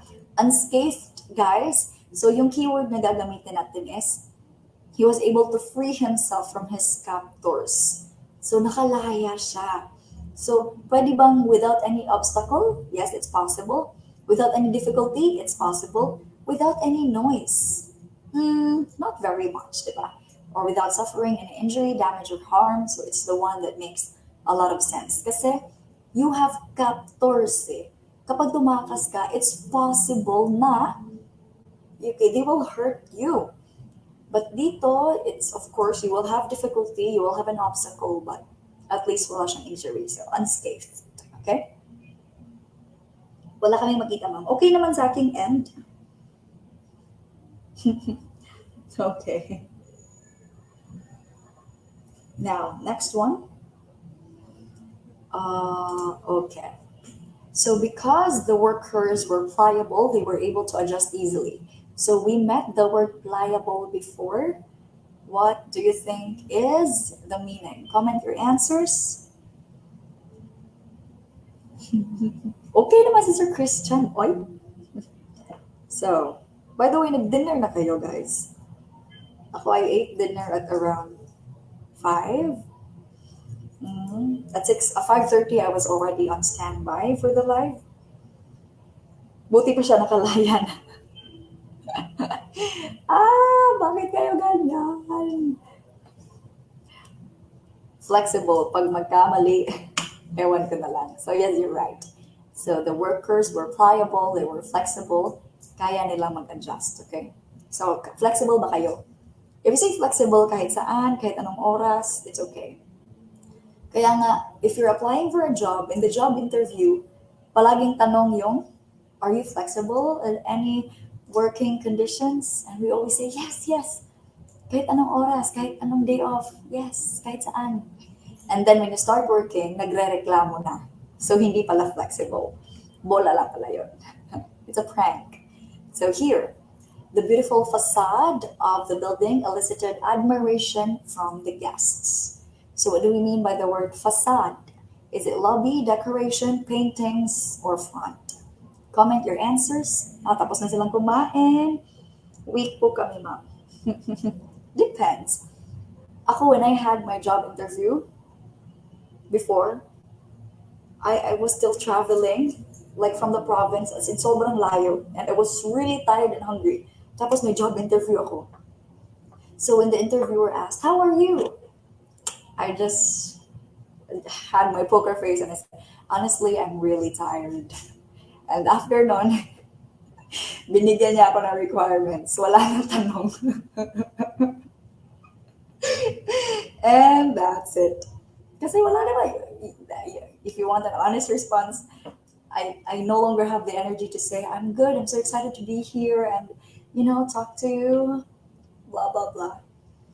In the first question, I was like, honestly, I am really tired.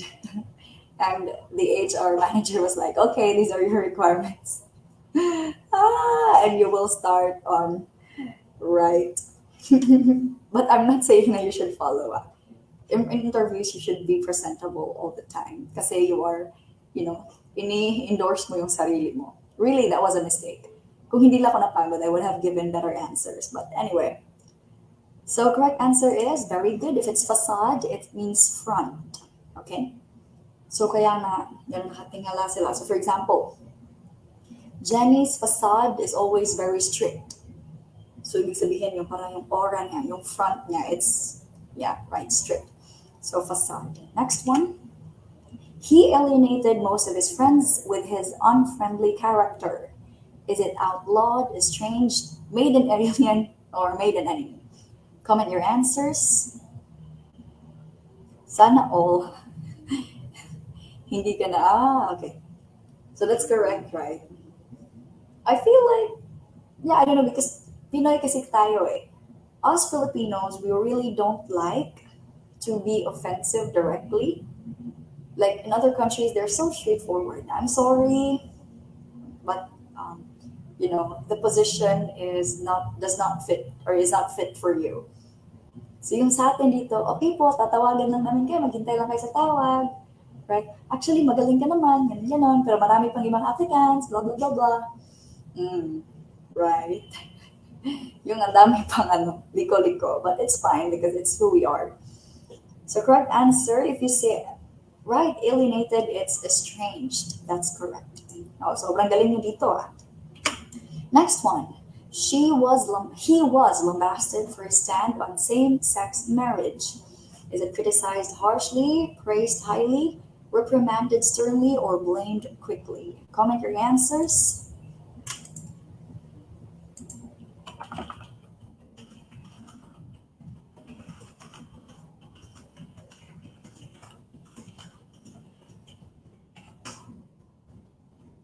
So, ano ba yung alienated? Lambasted na pala. Alienated is strange. Lambasted is, what does that mean? Comment your answers. Context clue natin dito is, okay, for his stand. For his stand.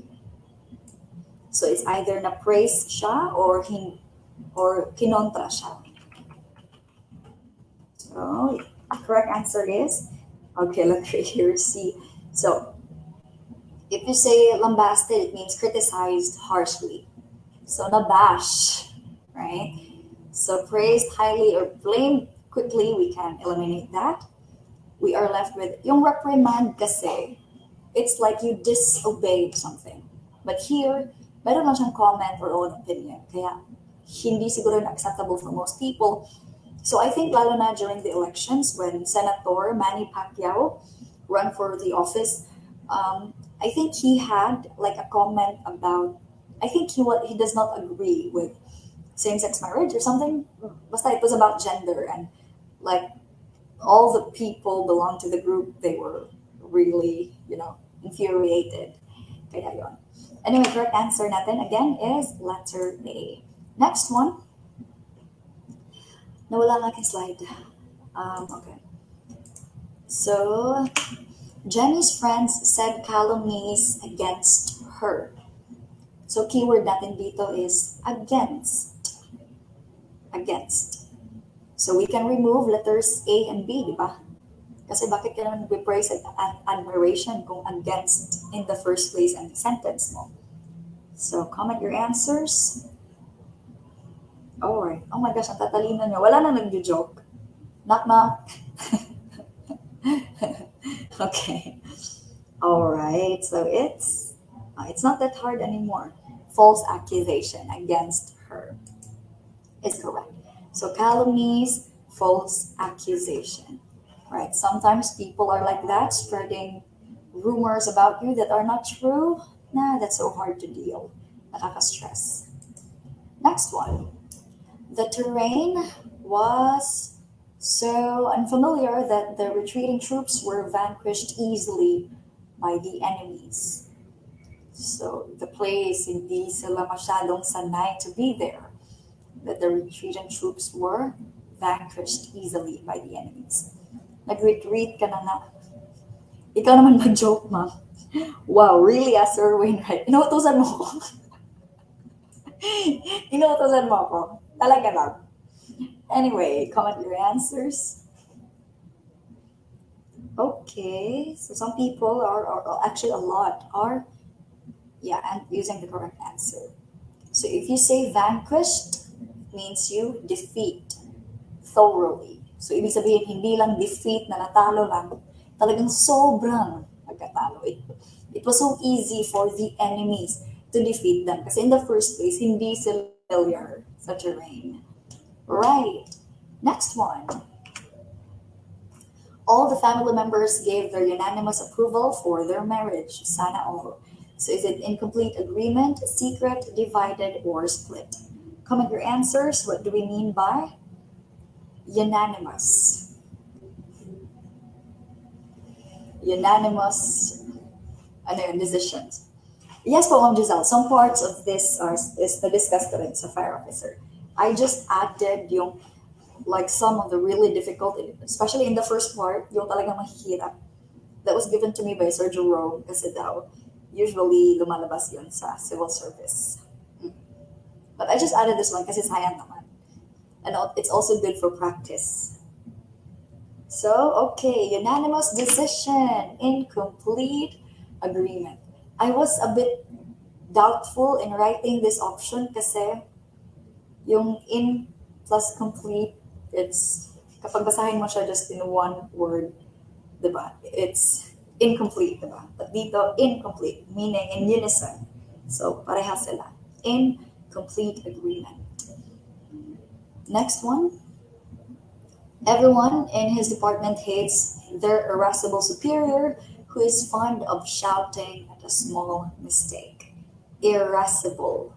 So keyword natin dito is, well, fond of shouting at a small mistake.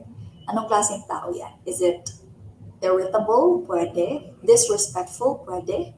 Frightening? Pwede. Nakakatakot din naman. Fond of cussing? Wow. Pwede rin. Kasi, what do you think is the answer? Yung pinaka-best answer.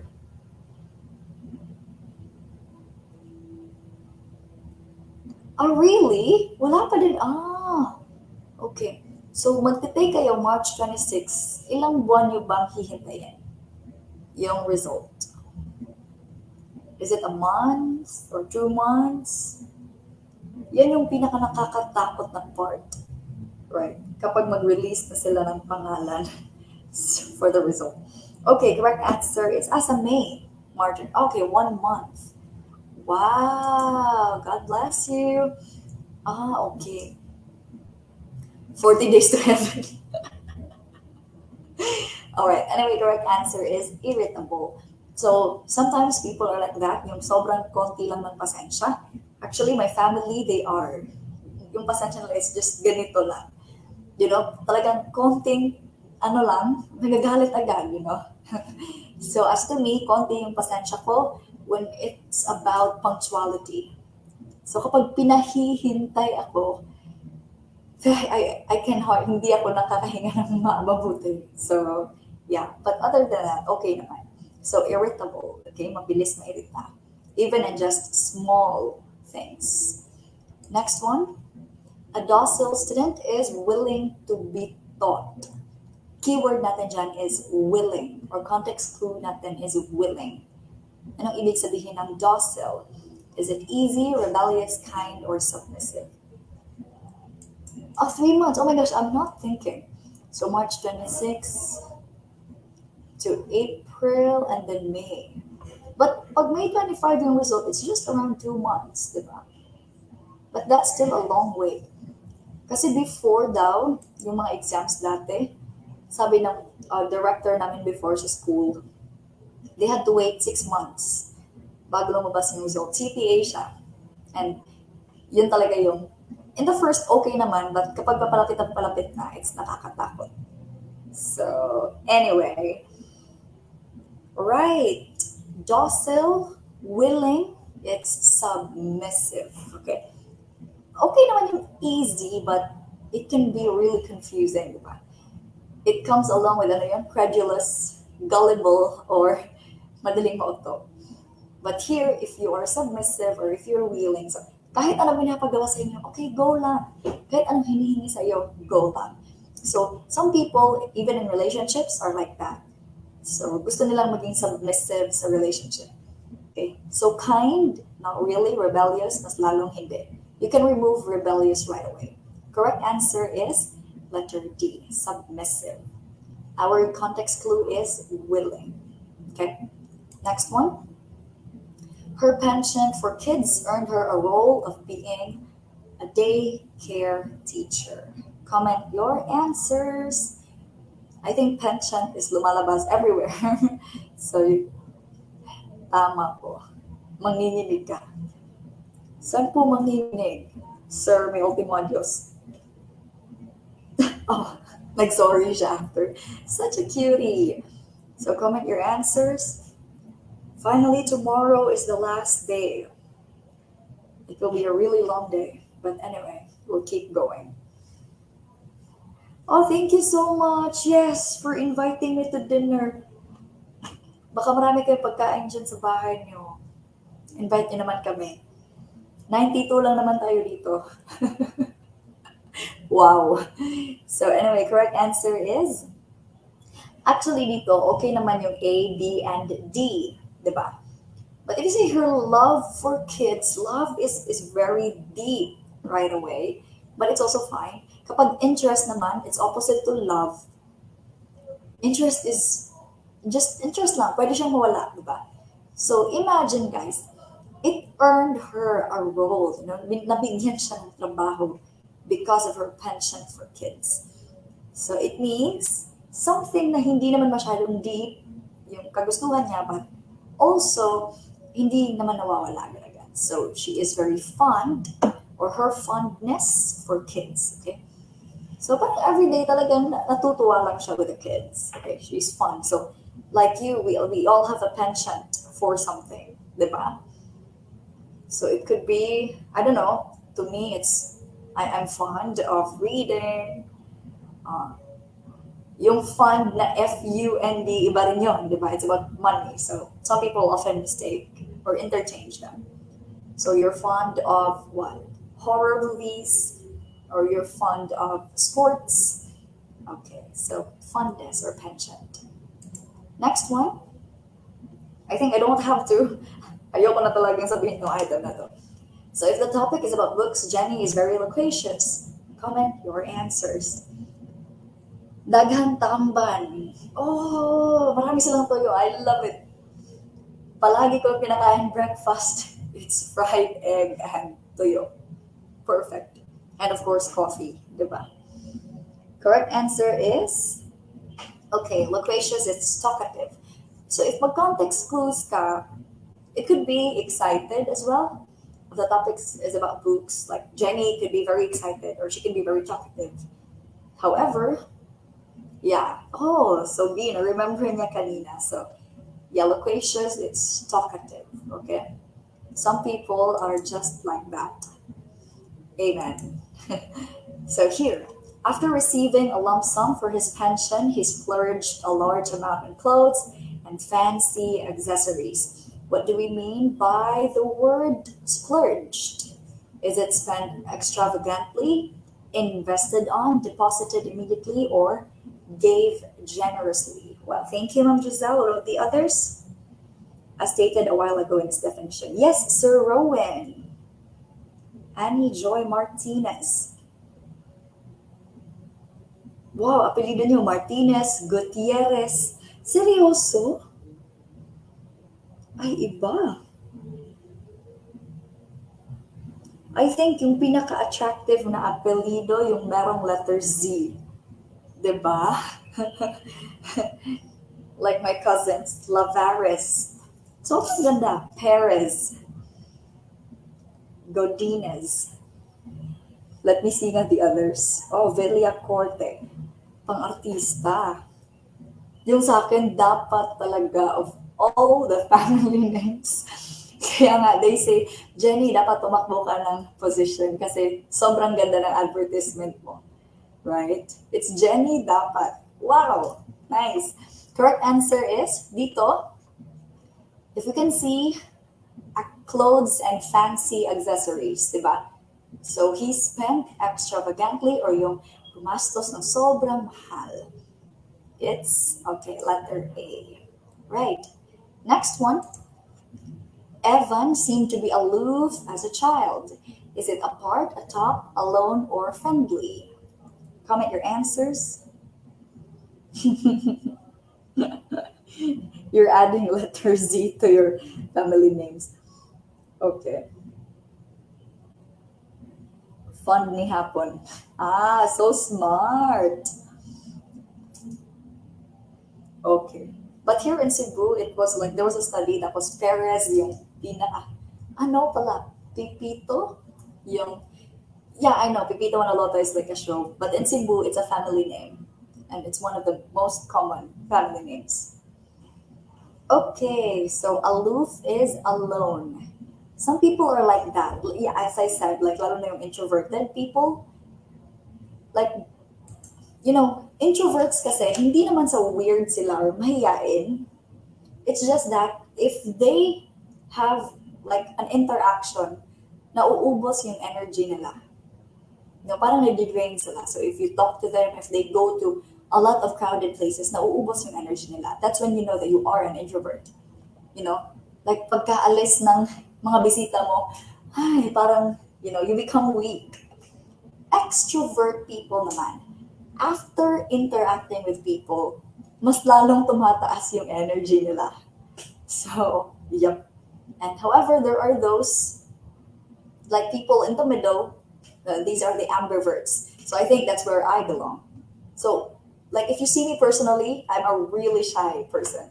Kasi before, like growing up, wala kaming neighbors. Ano ba, kapitbahay? Wala kaming kapitbahay. So that's why my sisters and I were very aloof. But no choice. It's because especially, like, a lot of people are inviting me to be a lecturer. So I have to. So nagiging ambivert ako. But introvert, nauubos yung energy nila. Extroverts naman is napupunan yung energy nila if they interact. And neither of those are negative or bad. If you're extroverted, good for you. If you're introverted, also good for you. Just depends na kung anong nag-work para sa'yo. Okay? Anyway, so aloof is alone. Next one. The theater will provide simultaneous translation in both English and Chinese. Simultaneous, is it happening at the moment, happening at the same time, happening after the other, or happening before the other? Comment your answers.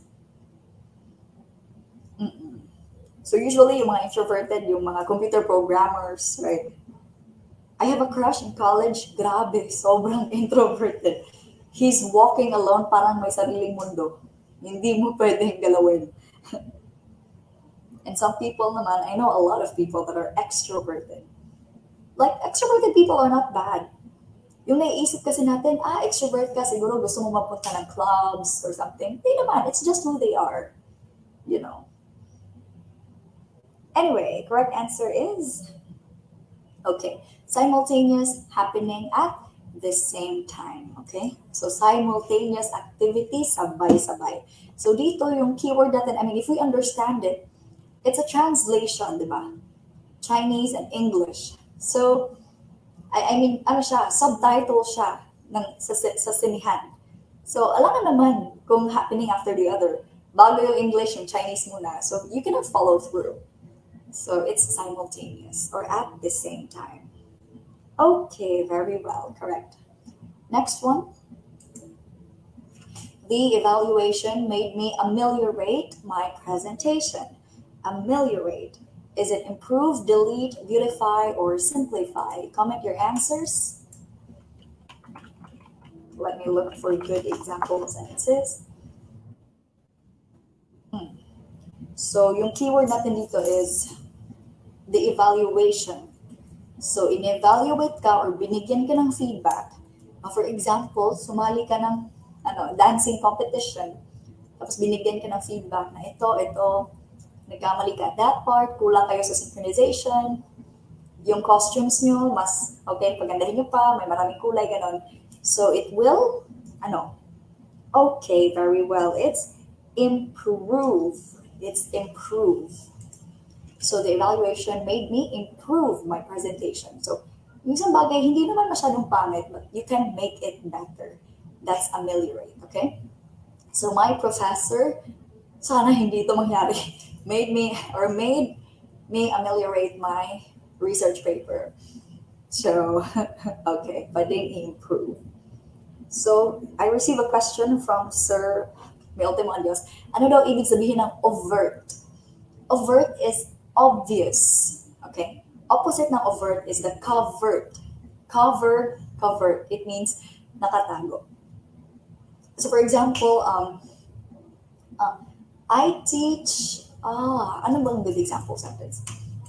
I'm so bad at making example sentences. Okay, so for example, I show my love overtly. I show my love overtly.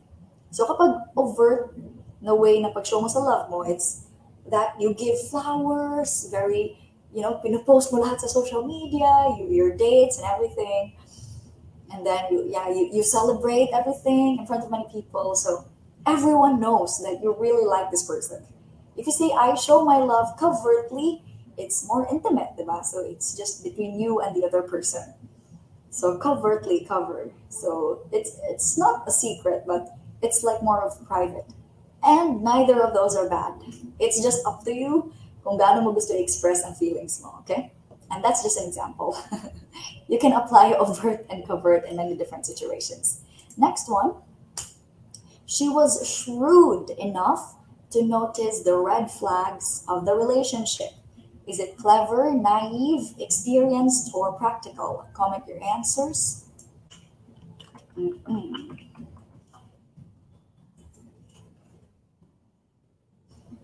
So let me see.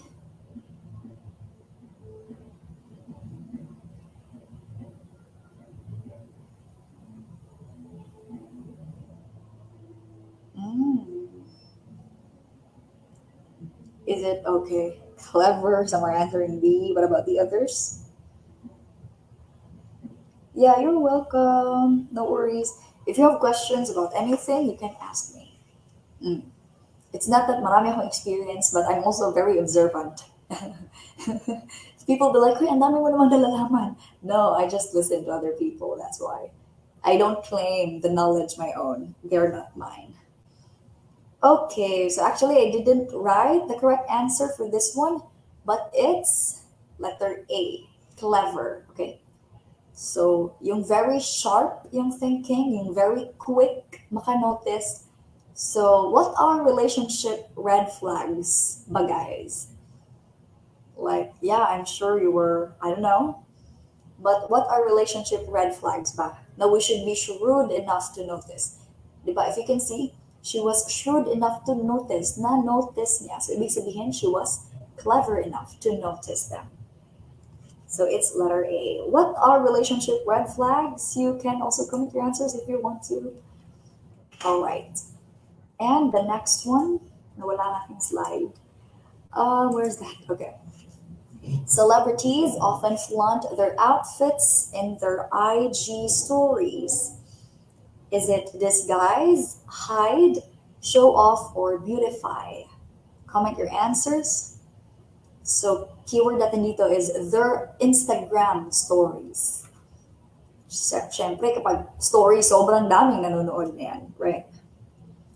Relationship red flag, third party. Ah, yep. That's it talaga. Means the problem. Yeah, exactly. Yung red flag, parang warning na, this is not good. Diba? That's a red flag. Kapag green flag naman, it means that that person might be right for you. So red flag, I would say yung very, talagang selfishness. Respect to me is one of the biggest forms of love, and of course being selfless. So kapag yung tao iniisip lang niya sarili niya, that's a big red flag to me. It means he does not care about you, diba? Like kahit na problema niya, they make it seem na ikaw yung may mali. It's because you overthink or you're like this, you don't trust them. Diba? Sabi na, problema mo kasi wala kang tiwala. Kung hindi ka pinagkakatiwalaan, it means you're not trustworthy. So you should check on yourself, di ba? Bakit mo binibigay sa iba yung problema mo? That's a huge red flag. Anyway, correct answer is... Alright, so it's show off. Flaunt. Show off. Di ba? So Instagram stories, many people are fond of showing off. Next. Oh, we're almost done with vocabularies. After this, guys, proceed tayo sa word analogy, okay? So there will be different ways to find out word analogy, parang yung relationship ng words. Anyway, let's just finish the last few words. You never did anything to thwart his plans for the divorce. Perhaps you never cared. Is it defend, go along, oppose, or stop? Comment your answers. Mm-hmm.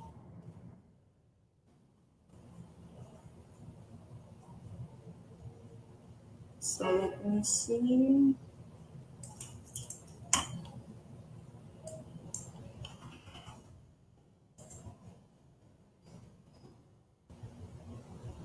Okay.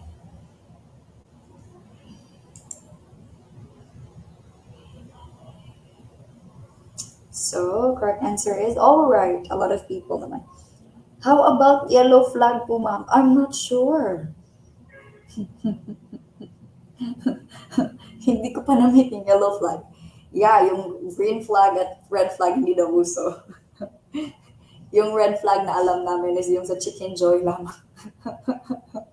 The best red flag ever sa Chicken Joy.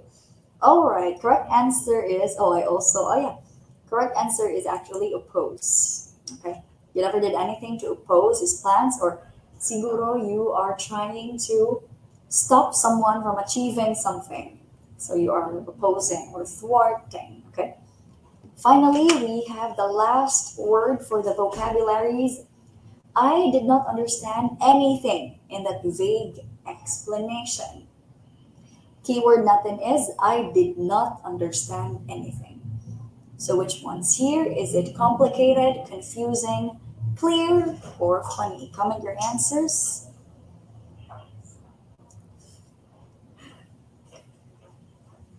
No, it's okay. It's okay. Good evening.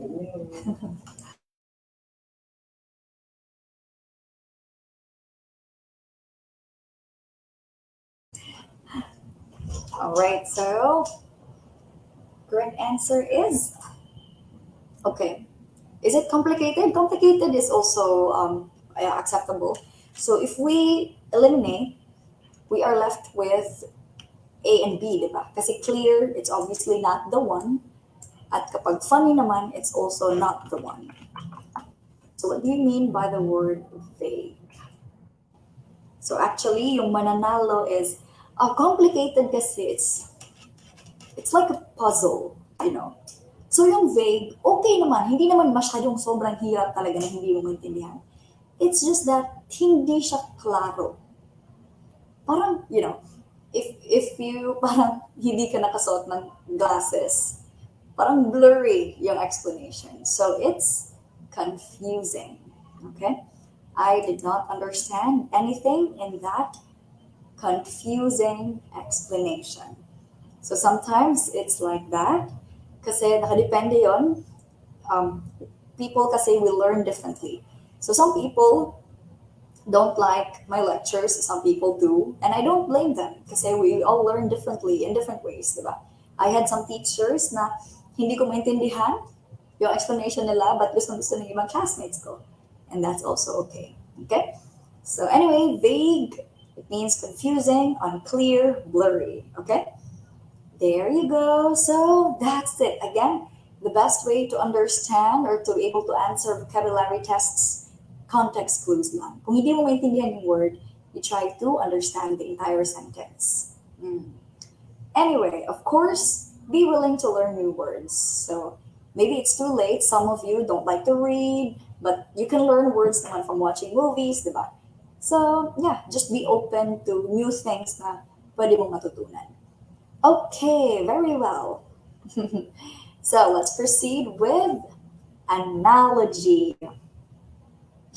Meron sana akong joke, pero wag na lang. Okay, word analogy. Again, these are the relationships of words. Okay, so we will start with the first one. So I parang kinumpile ko yung different tips kung paano malaman. Kasi usually doon random yung pagkabigay eh. But here, like, yeah, I will give you different, categories. But categories on how we figure out the correct answer, okay? So let's start. Comment your answers. So part of a whole, it means a portion of something, okay? So bahagi ng isang bagay. So let's start.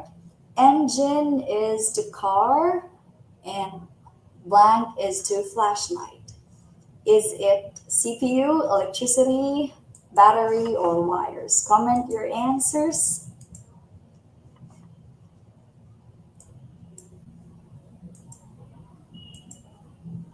Okay, let me see.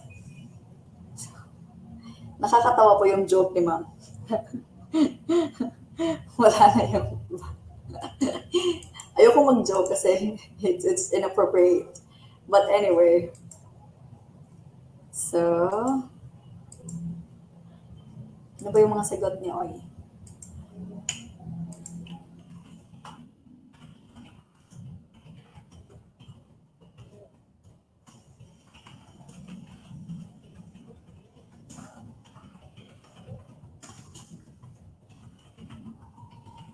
Okay, the correct answer is, all right. So here, we have to look at part of the whole. So yung engine, it's correct. Part nga siya ng sasakyan, right? Tama naman. But, question is, ano bang nagagawa ng engine sa sasakyan? It is making it start, right? So it is making it start. Kaya ano bang nakakapastart sa flashlight? It is letter C. That's right, battery. So engine is to car, battery is to flashlight. That is good. Now let's have another one. Part of the whole pa rin. Face is to nose, as branch is to what? Is it leaves, tree, forest, or bakit may sagot to? That's so sad. Challenging pa naman to. But anyway, you can comment your answers. Leaves, tree, forest, or wood. So dito, ma'am, habang tumatanggal, di na po paos ang boses niyo. Actually, hindi naman siya paos kanina. I was just using this tone. It's because I was not alone in the office. When I started to lecture, okay na, masasanay ka na lang that you keep on talking. All right, correct answer is, what do you think? It's because lumabas kasi yung answer. Ano ba? Nagpapakute lang kanina, oo. Nahihiya ako.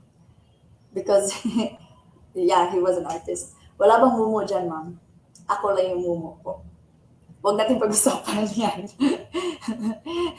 So if you can see, masyadong madilim this area. It's because the lights are broken.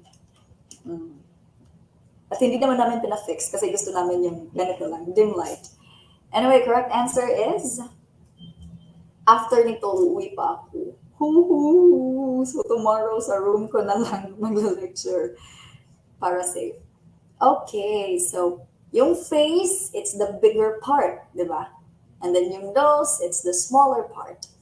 So if we say the branch is the bigger part, yung smaller part naman is the leaves. Okay, correct answer is letter A, leaves. Face is the nose, as branch is the leaves. So some word analogy could be like that. Yan yung hinahanap nila, part of the whole, okay? Next one, they could be looking for symbols, representations or meanings behind. So isang bagay na hindi lang yan yung meaning na it represents to a much bigger idea. So for example, yung light bulb, ding, ibig sabihin na may bago kang idea. What about rose? Ano bang nire-represent ng rose? Is it love, plant, flower, or living things? Comment your answers. Sino yung nasa likod niyo, ma'am? Wala kayo dyan. Ako okay na, hindi na ako nakatatakot. Yung mumu dapat matakot sa akin. Alam nyo, hindi ako lalapitin ng multo. It's because I'm so noisy. Yung mga mumu, kaya nga doon sila kung tumitira sa mga bahay na walang tao. It's because they want peace and quiet. So kapag nadidistorbo sila, then doon na sila mag-iimbierna. Right? At yung mumu, maaano siya sa akin. Ano ba itong babaeng to? Ang ingay-ingay. At favorite music ko is rock. So very early in the morning, kahit yung pamilya ko, they don't like it. I'm so noisy. So, yeah. Anyway, correct answer is it just a flower ba? Again, representation. It should be something more abstract, right? So yung light bulb, idea siya. Hindi naman sinasabing light bulb, ilaw. Right? Kaya para sabihin mo yung rose is a flower. So, what do we give someone we love? So yung Valentine's Day, for example. So a rose represents love, okay? It's letter A. Oh my gosh, yung boses ko. Excuse me.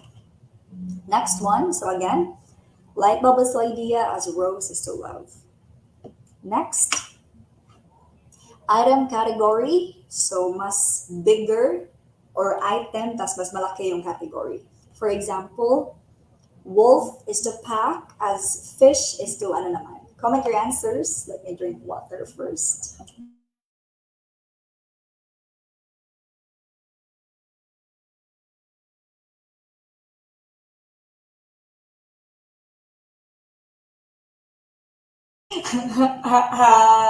Really? Introverted po yung multo, kaya ayaw nilang maingay kasi maubos yung energy nila. Talaga! What I'm teaching you, binabalik mo sa akin. Thank you so much. That was, ang ganda ng sense of humor niyo. I like it. So, wolf is to pack as fish is to what? Is it group, band, colony, or school? Okay, right. It's letter D, school. Mabuti pa yung fish. My school. Sana all. Okay, so wolf is to pack. Kaya yung sa, as I've mentioned, the Games of Thrones, so the lone wolf dies, but the pack survives. Okay. Next one, another example ng item to category. Blank is to mammals, as corn is to vegetables. Ano yung mammals? Is it human, animals, milk, or living things? Comment your answers.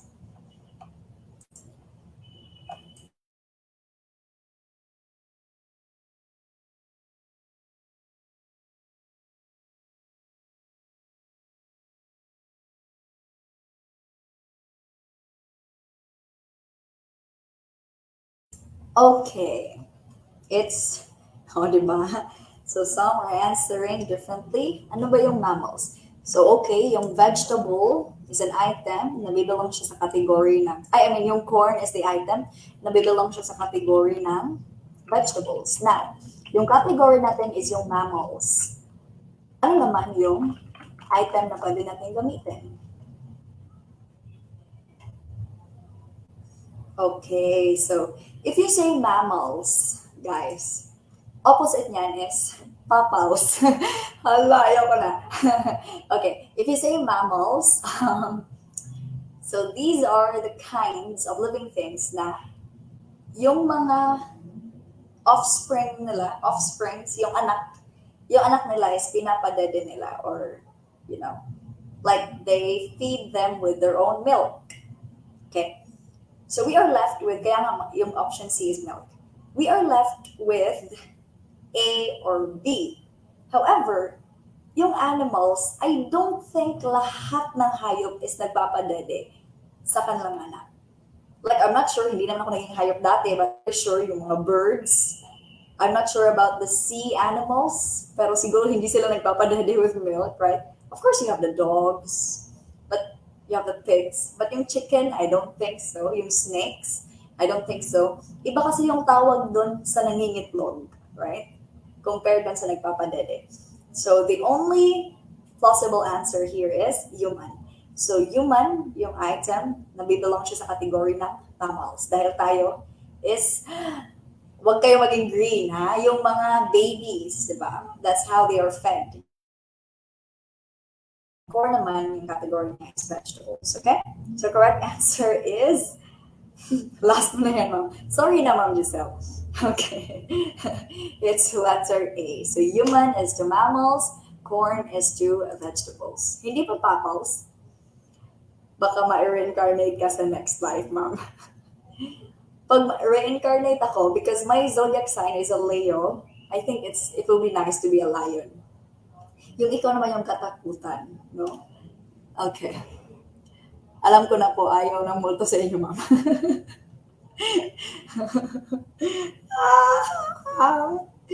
Dapat kapagay pa yung jokes. Anyway, let's have the next one. Source to product. So this time, pinanggalingan naman ng isang bagay. Saan ka nanggaling? Okay, from which something comes from. So we have here the B is to honey, as blank is to tomatoes.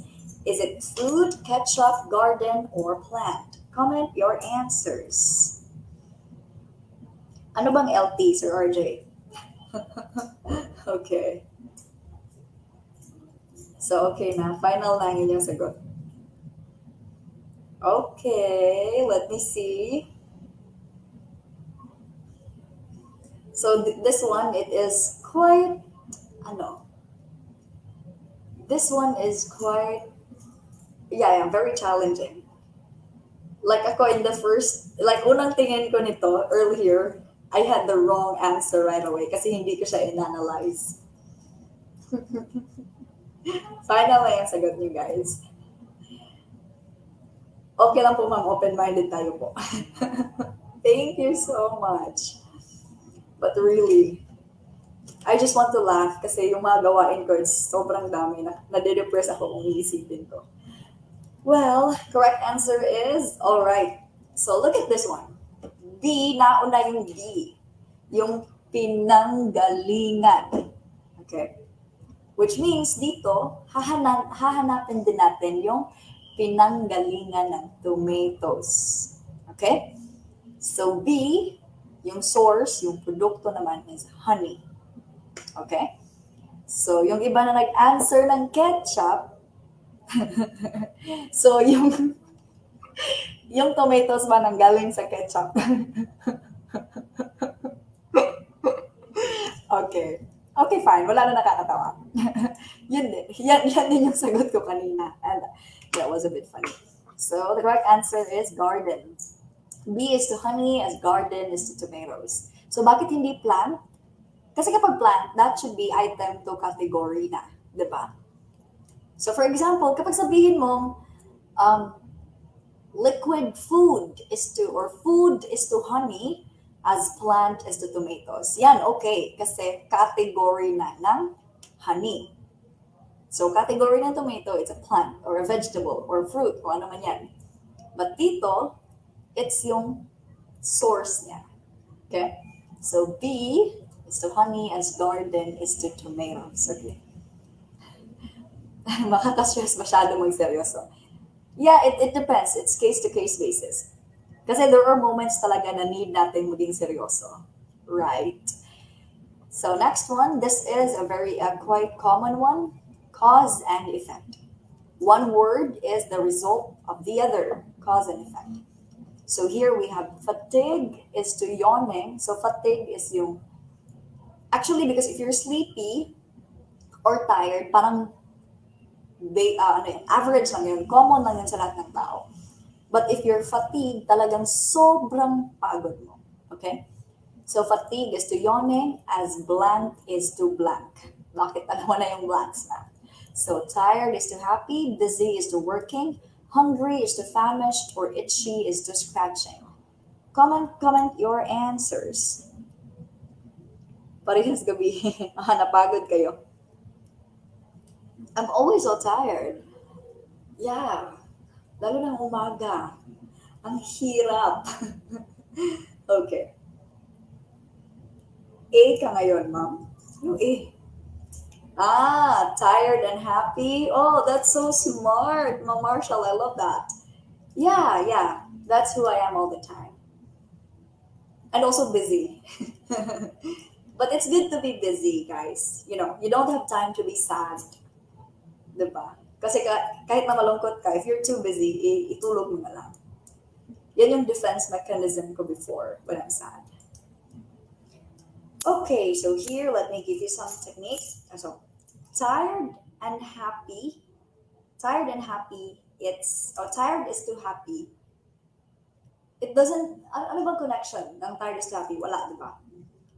Busy is to working, a bit synonymous. Hungry and famished, synonyms talaga sila, okay? Hindi sila cause and effect. Now, kapag yung something is itchy or makati, anong ginagawa mo? So, yung cause is that makati siya. So, ang effect is you scratch it. So, kakamutin mo. Okay? So, fatigue is to yawning. Dahil sa pagod mo, nag-yawn ka. And dahil sa itch, you scratch it. Okay? So, our correct answer is letter D. Okay. Sabi ni Mark Jason Valeros, Ma'am, break muna ako. Ano break ka dyan? Sige, enjoy. Of course, you can just continue watching the recording kapag hindi na kaya. Next one, dito naman tayo sa user, manggagamit. Just kidding. So, user, sino yung gumagamit? At tool naman, ano yung ginagamit niya? So we have yung surgeon is to scalpel, as judge is to what? Is it wrench, gavel, hammer, or microscope? Comment your answers. Ano ba yung ginagamit ng judge, guys?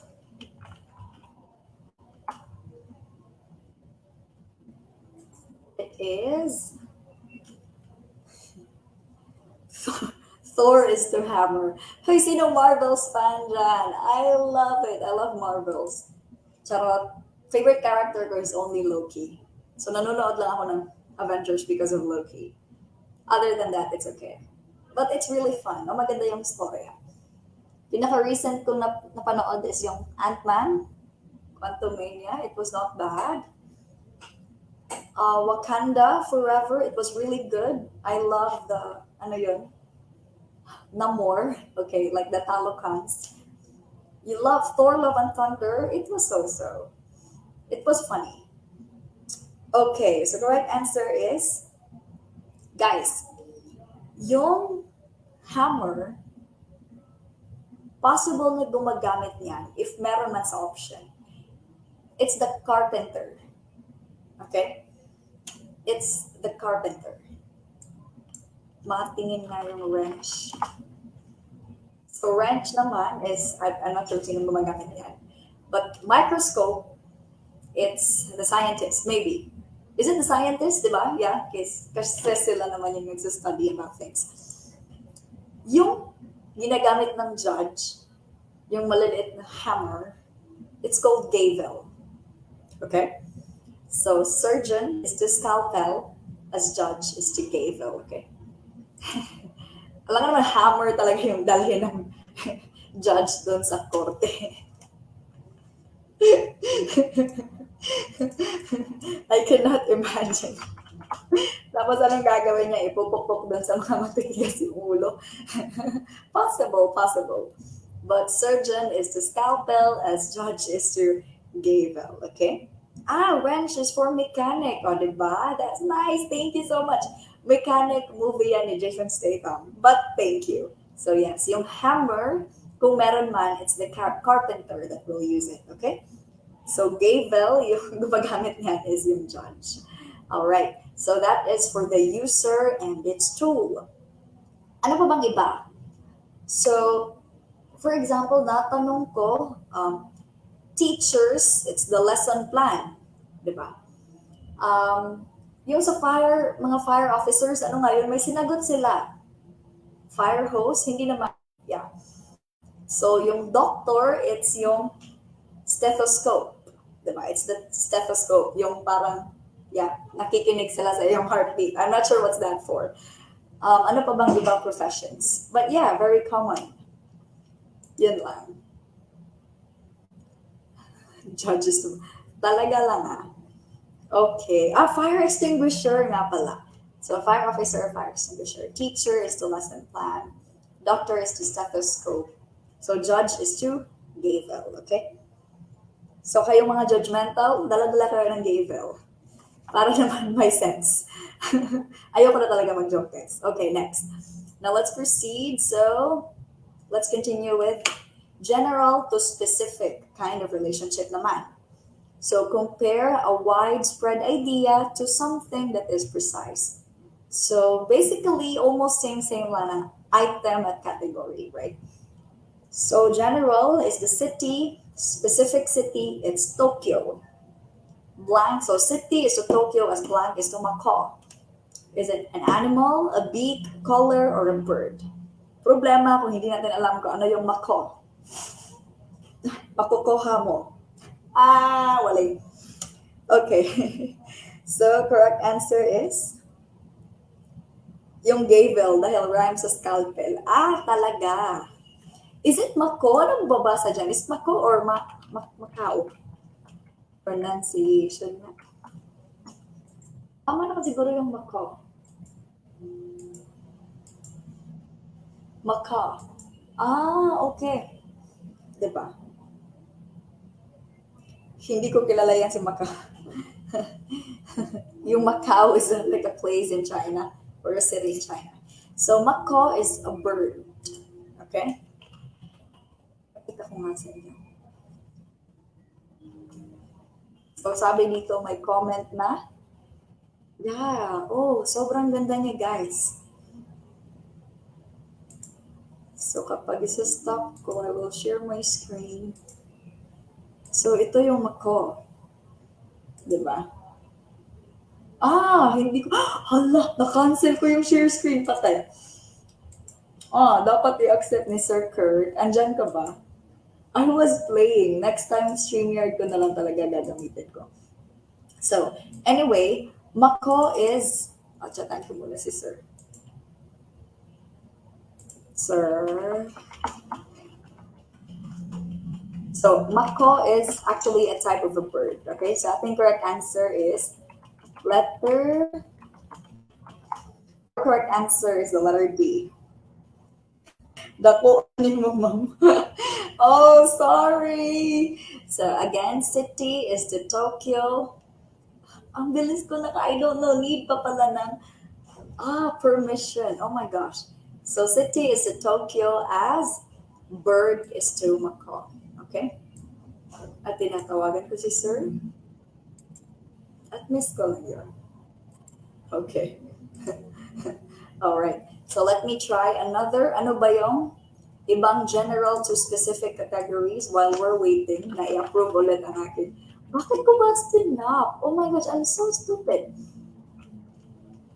So, we have general to specific.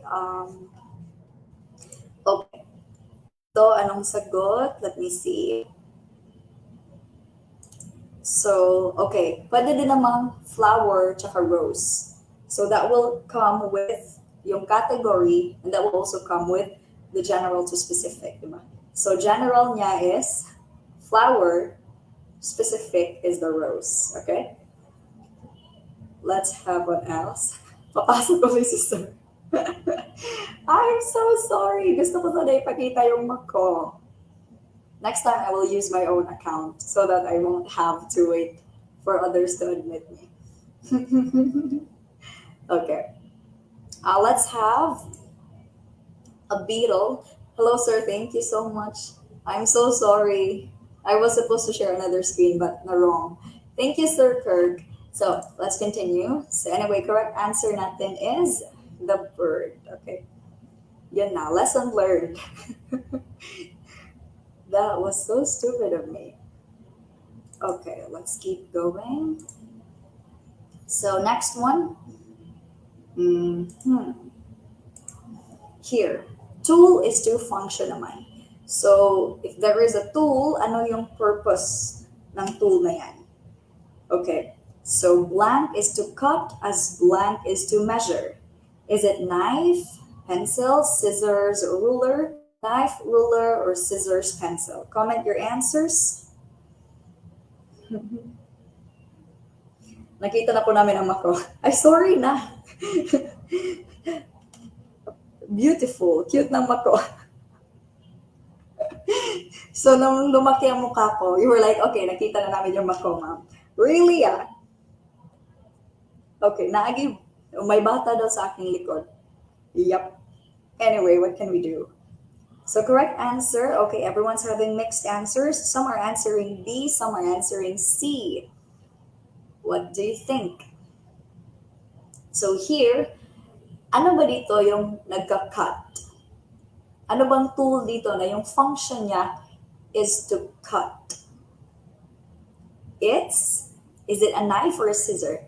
Guys, a knife's function is to slice. Okay? Again, a knife's function is to slice. So yung cut po natin, that is a scissor, okay? So, yan yung function ng knife to slice.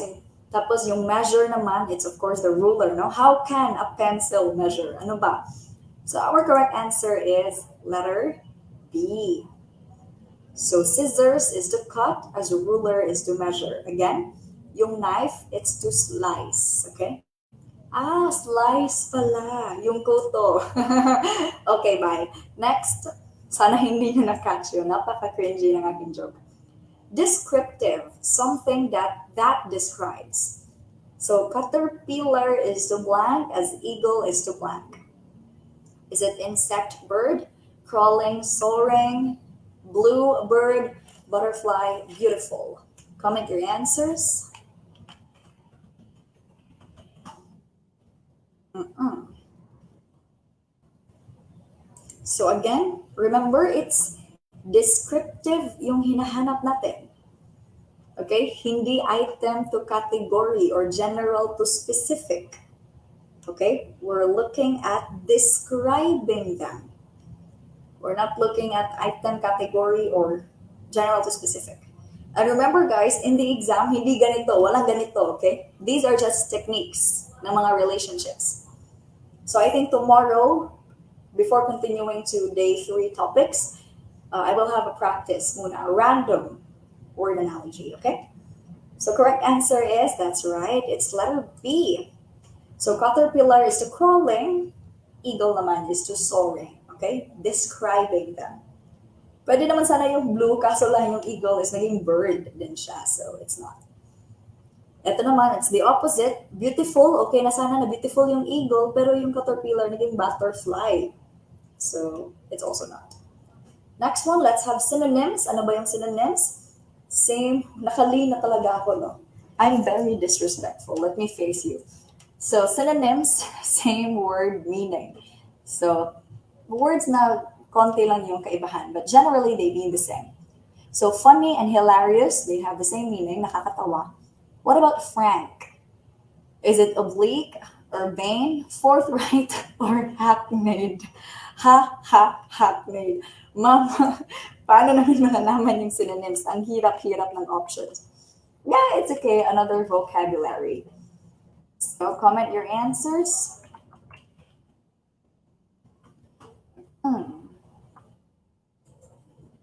Alin ba dito? Or but which one here sounds straightforward? It's the okay. Yung dire-diretso, yung direct, yung straightforward, yung frank, yung candid. Some friends are like that. Talagang sobrang straightforward, you know. So yung friends natin balance. Some of your friends sinasaway yung pangit mong gawain. Some friends naman approve it. So it's balanced. So anyway, the correct answer here is forthright. Forthright, okay? So funny is to hilarious as frank is to forthright. So ano bang ibig sabihin ng iba? If you say oblique, so it's a matter of position. Position naman, yeah, parang medyo like, yeah. Position or direction, okay? It's not straight, it's slant. Urbane naman, it's about the manners, someone who's good manners. And then hackneyed means overused, according to its synonyms, overused. So forthright means straightforward, okay? Yung mga lalaki, alam dito, Fortnite. Kasi video game yan, right? Favorite game ng favorite ng vocalist. Finally, okay, we have last two before I end this one and we will continue tomorrow. So sequences, sequential relationships between two concepts. So for example, World War I is to World War II, as August is to what? Is it month, June, September, or 8th month? Comment your answers. Si Sir Jeff talaga yung nauna. Okay, very well. So yung nauna is World War I, kasunod niya is World War II. Yung nauna is August, obviously, yung kasunod niya is September. Hindi naman to general to specific na sasabihin mong August is to month, di ba? At hindi rin, yeah, ito naman reverse. But actually, yung nauna sa August, it's also not June, it's July. So, yeah, it still doesn't make sense. If you say yung descriptive, pwede kang gumamit ng 8th month. Ano ba yung August? As you describe, it's the 8th month. But in this case, it's not applied kasi World War I, World War II, so August is to September. And finally, we have the antonyms. Antonyms, so kapag yung synonyms, same word meaning, antonyms naman is opposite. So we have exciting is to boring, as blank is to blank. Which ones here are antonyms? Comment yung answer. Is it strange is to normal, wealthy is to rich, happy is to overjoyed, or sad is to dejected? If gagamit tayo ng, If gagamit tayo ng elimination, right away, we can eliminate. Kasi yung exciting, opposite niya is boring, di ba? So here, we can eliminate yung wealthy at saka rich, pareha lang. Happy tsaka overjoyed is also the same. Sad and dejected is also the same. So the only antonyms that we have here is the strange and normal, okay? So exciting is to boring as strange is to normal. But anyway, we will continue this one tomorrow, okay? Have you a quote that's sinasabing, well, it's not gonna be easy, but yung pag-aaral nyo, it's not gonna be easy, but when you see the result, it's all gonna be worth it. So, kapit lang kasi malapit na, okay?